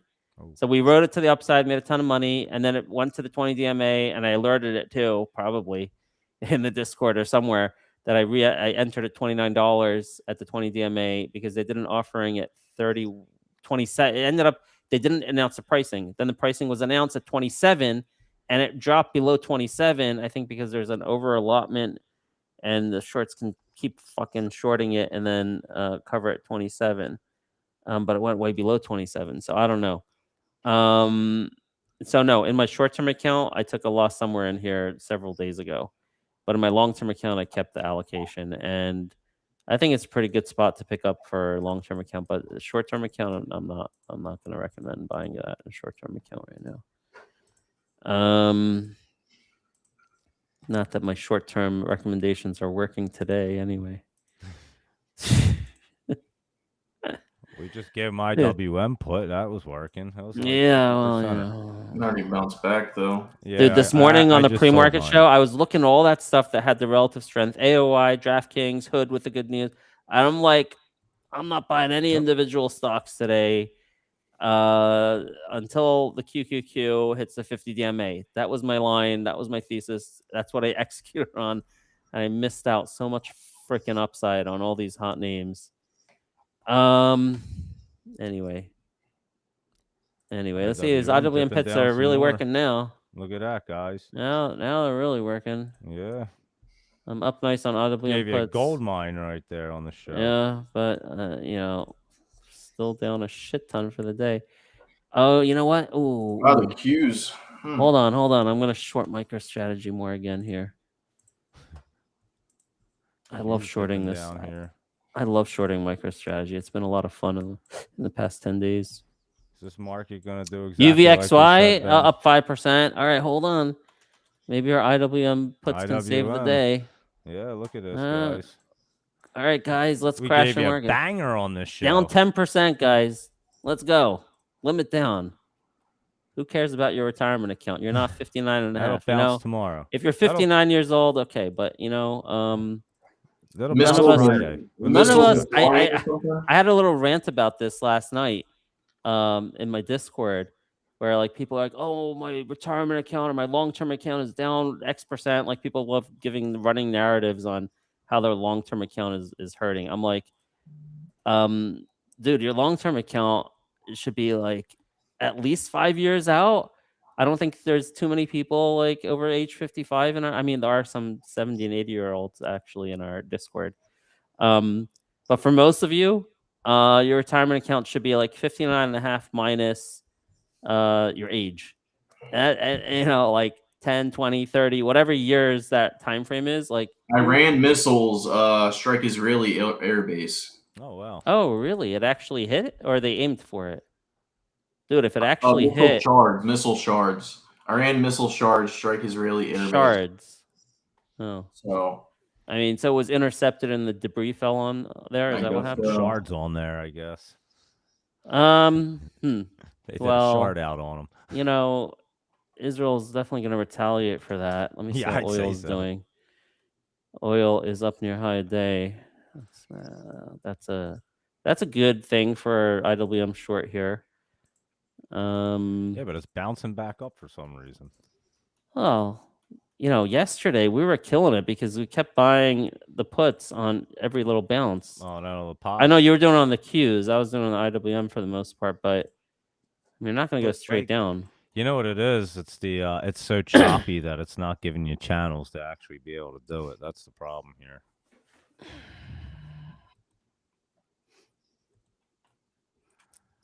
Let's see. The IWM. That's spike. Sats good. All right, that's my long. See, now things are actually Sats is acting like a freaking hedge today. It was down when the market was up, and now it's going up when the crazy. market's down. Doesn't So make things are sense. starting to shape up a little better in my account right now. We didn't have a chance to talk about Sats yet. Well, Yeah, now it's looking good. we'll get to it. Good old Sats are looking pretty decent. You're wrong about fold there, right? It didn't go to 3. Did it fall? Yeah, it failed. It's below all the moving averages. I'm gonna delete it from my watch list. Qs look like they're gonna be dipping. All right, let's crash, Here baby. we go. And I just feel stupid getting capitulated on half of my TZA near the me top. too. But I All the got these puts though. Let's see. I got MicroStrategy short now. I think I'm out of Velo, right? I'm out of Bull. I think I'm out of all my longs look except at Stats. IWM, guys. What are you Oh guys yeah, up? baby! Holy Come on, shit, guys! There you I just go. turned a Huge. almost $20,000 red day into a green day. Oh wow, Holy good for shit. you. Holy shit! I'm Oh. selling everything. I'm calling it a day. Yeah, you should. Yeah, I Yeah, don't I care what the market's doing. Walk Nice. away, just brush off your hands like that, and be like, "Wow, that was a lucky day." I Count just your sold. blessings. I Shit! just sold half my Although it puts looks here. like it's going down some more on IWM right here. All right, now it looks like we may be getting a repeat of yesterday, huh? Yeah, I think so. We were a little too early. Oh my All god! right, let's party. All right, Doug, I'm Party following like you. it was yesterday. What are we everybody. doing now? We shorting the Qs on every pop? What are we doing? What's the game I plan? think so. I just sold Yeah, half I of think my we have to. IWM. IWM dipping good right I there. can't That's believe- over yeah. 100%. Everybody, there you go. MicroStrategy. Hold on. Look at that, guys. We came on. It was a IWM. boring show and still gave it out 100%. I'm only up $2,000 on IWM puts today. Hold on. Let me. I barely sold them for break even. The puts I had picked up earlier, No. but Wow, I wish look I at would have the held. Qs 'Cause holy flushing shit! right here. Come on. I need MicroStrategy to turn red. Why the hell is MicroStrategy green? Let me see. Bitcoin chart still looks like ass. I don't trust it at all. Look at IWM. Oh, look at IWM. Holy Qs dipping hard shit. right there. Here we go, Ben. We called it. We were just off a little bit. Timing. Oh my god! If I would We have should have slept in, holy Ben. What the hell were we What? thinking? Oh, look. Come on, MicroStrategy. Look at Crash, this, baby. guys. Look at IWM. Come on. Limit down this fucking market. Sorry. Excuse me. Are we going to get banned on YouTube? I think Oh, so. shit. Oh, sorry, Benzinga. Ben just Sorry, got I'll get everyone this. banned for like years. Oh, my gosh. Look at oil high day. Oh, let's go. Come Look on. at IWM. Come ripping on. right Crash, there, baby. guys. Crash. Everybody's up now. I don't care about your stocks. Look, I have more long stocks than any of you times 10. All right? I don't care about my longs. They're all my retirement account. There we go. All right? We can tolerate the pain in our long-term account. Let's just make some money short-term so we can pay our bills. So we can have a good day. I can't take Pay my our retirement bills, money out. So we can buy food in the Why the grocery heck do I store. care if my account, my IRA goes up or down? I can't take the money out. I only care about this short-term trading. All right. Let's go, baby. MSTR. At the rate we're going, guys, your retirement account, you're only going to be able to buy like one steak anyway. So it doesn't even matter. The cost of everything Oh, the is so inflation. crazy. You're just going to be like, here's my retirement account. Can I have a filet mignon, please? And that's going to be it. So, Oh, you know what? insane. Hopefully in 10 years when I retire, I'll invite you to my yacht. sounds I've like had a a plan. hopefully on track for an eight-figure retirement account, I think. Probably. We'll see. Do it up. Well, that was some good dippage right there, everybody. The IWM is hitting the 50 on the 5 minute though, so you maybe get a little Yeah, bounce may up. bounce. Yeah. See that? Up 30x. What? I'm not gonna read that out loud, but that's funny. What? In the chat. Read it No. without the curses. No, I'll pass on that one. All right, I'll have to look at it. I'm too lazy to find the chats. Where are the chats? I don't even know. Where is it? I don't see it. Oh, I don't see From a chat Twitch. either. Oh, it's on there it what? is.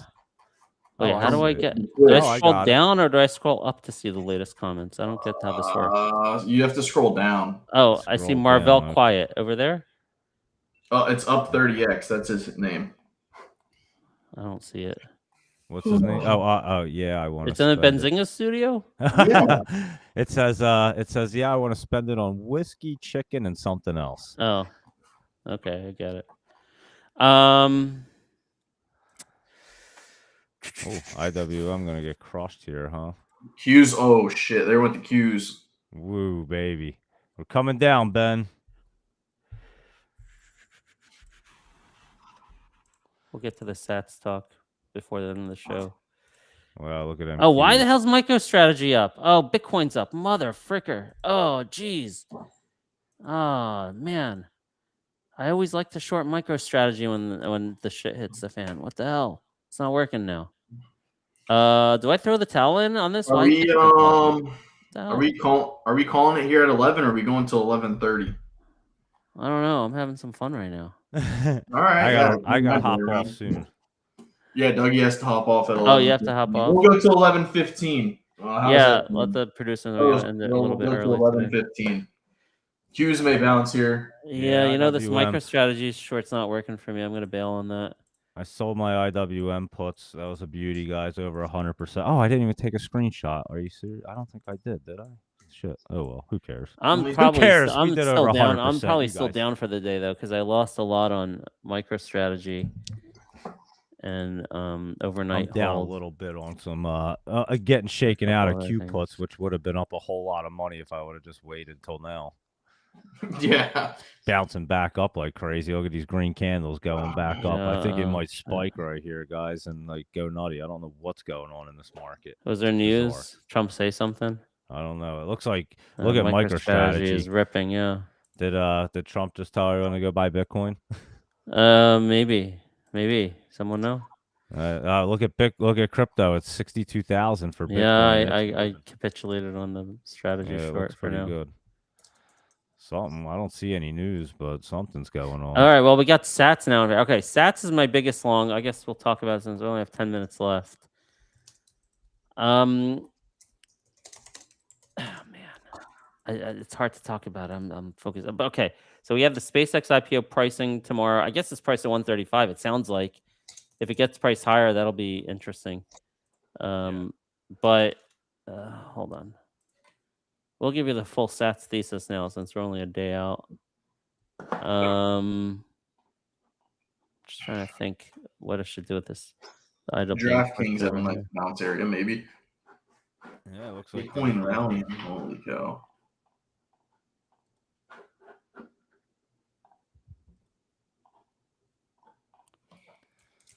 What a wild market this is.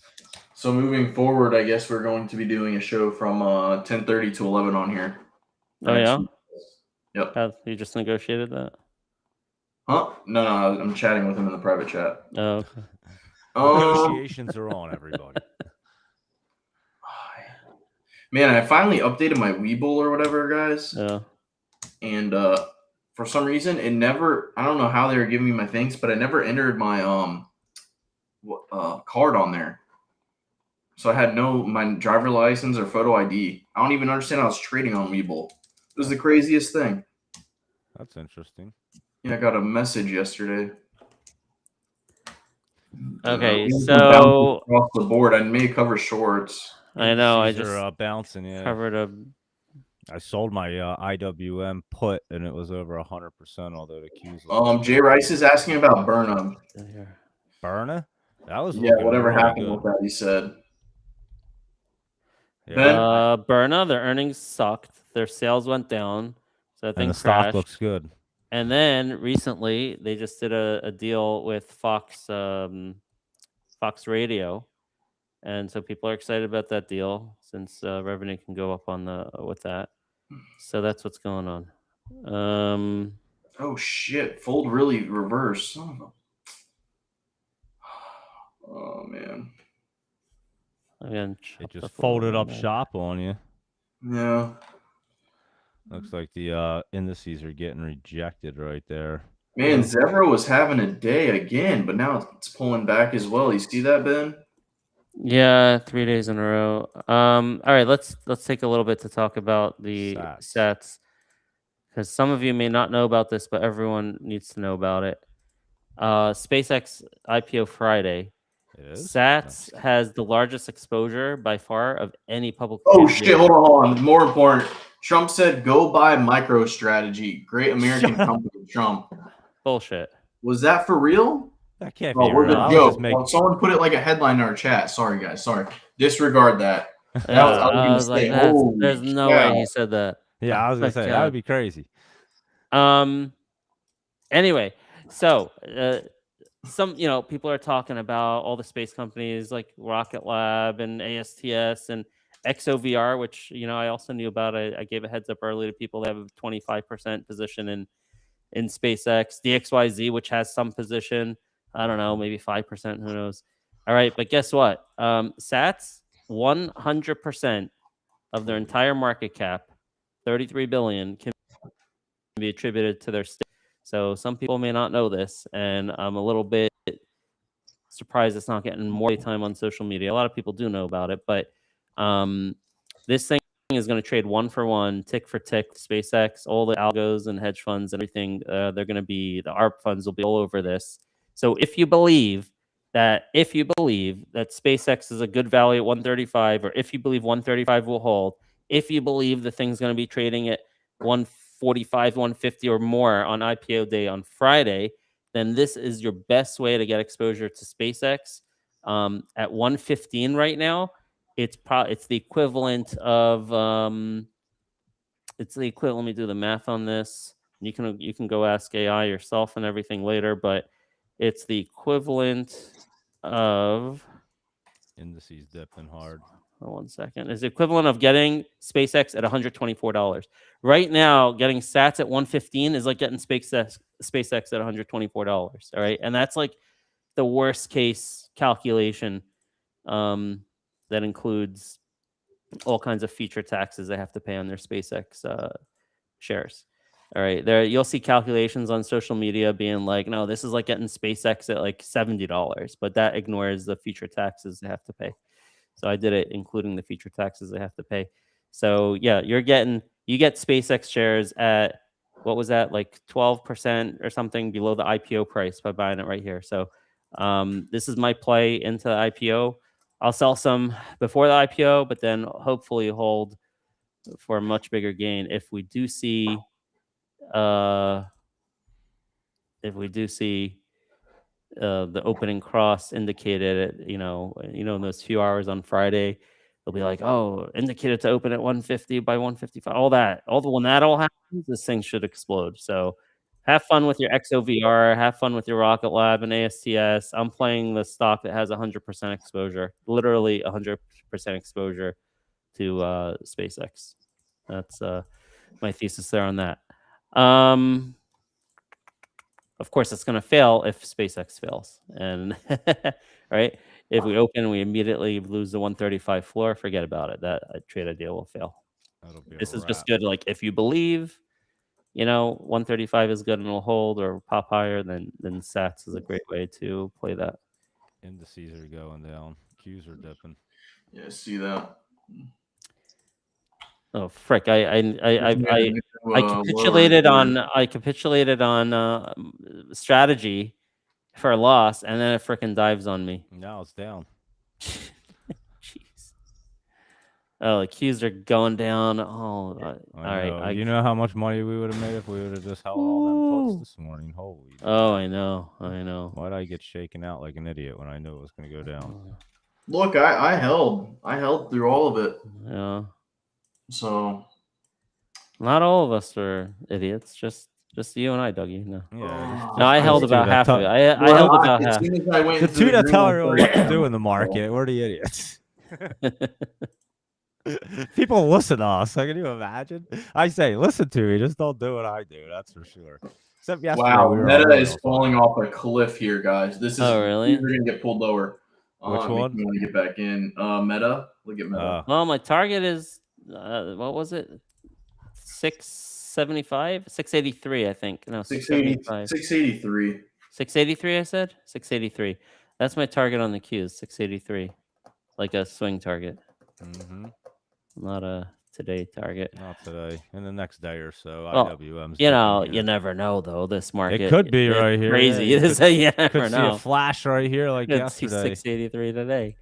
Yeah, I don't know. You Um, got to be cautious in this market. I had too much risk.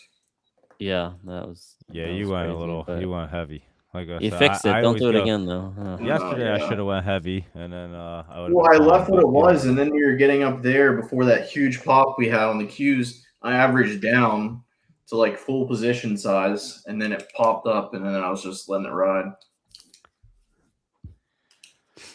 Yeah, that's a hell of a risky day, huh?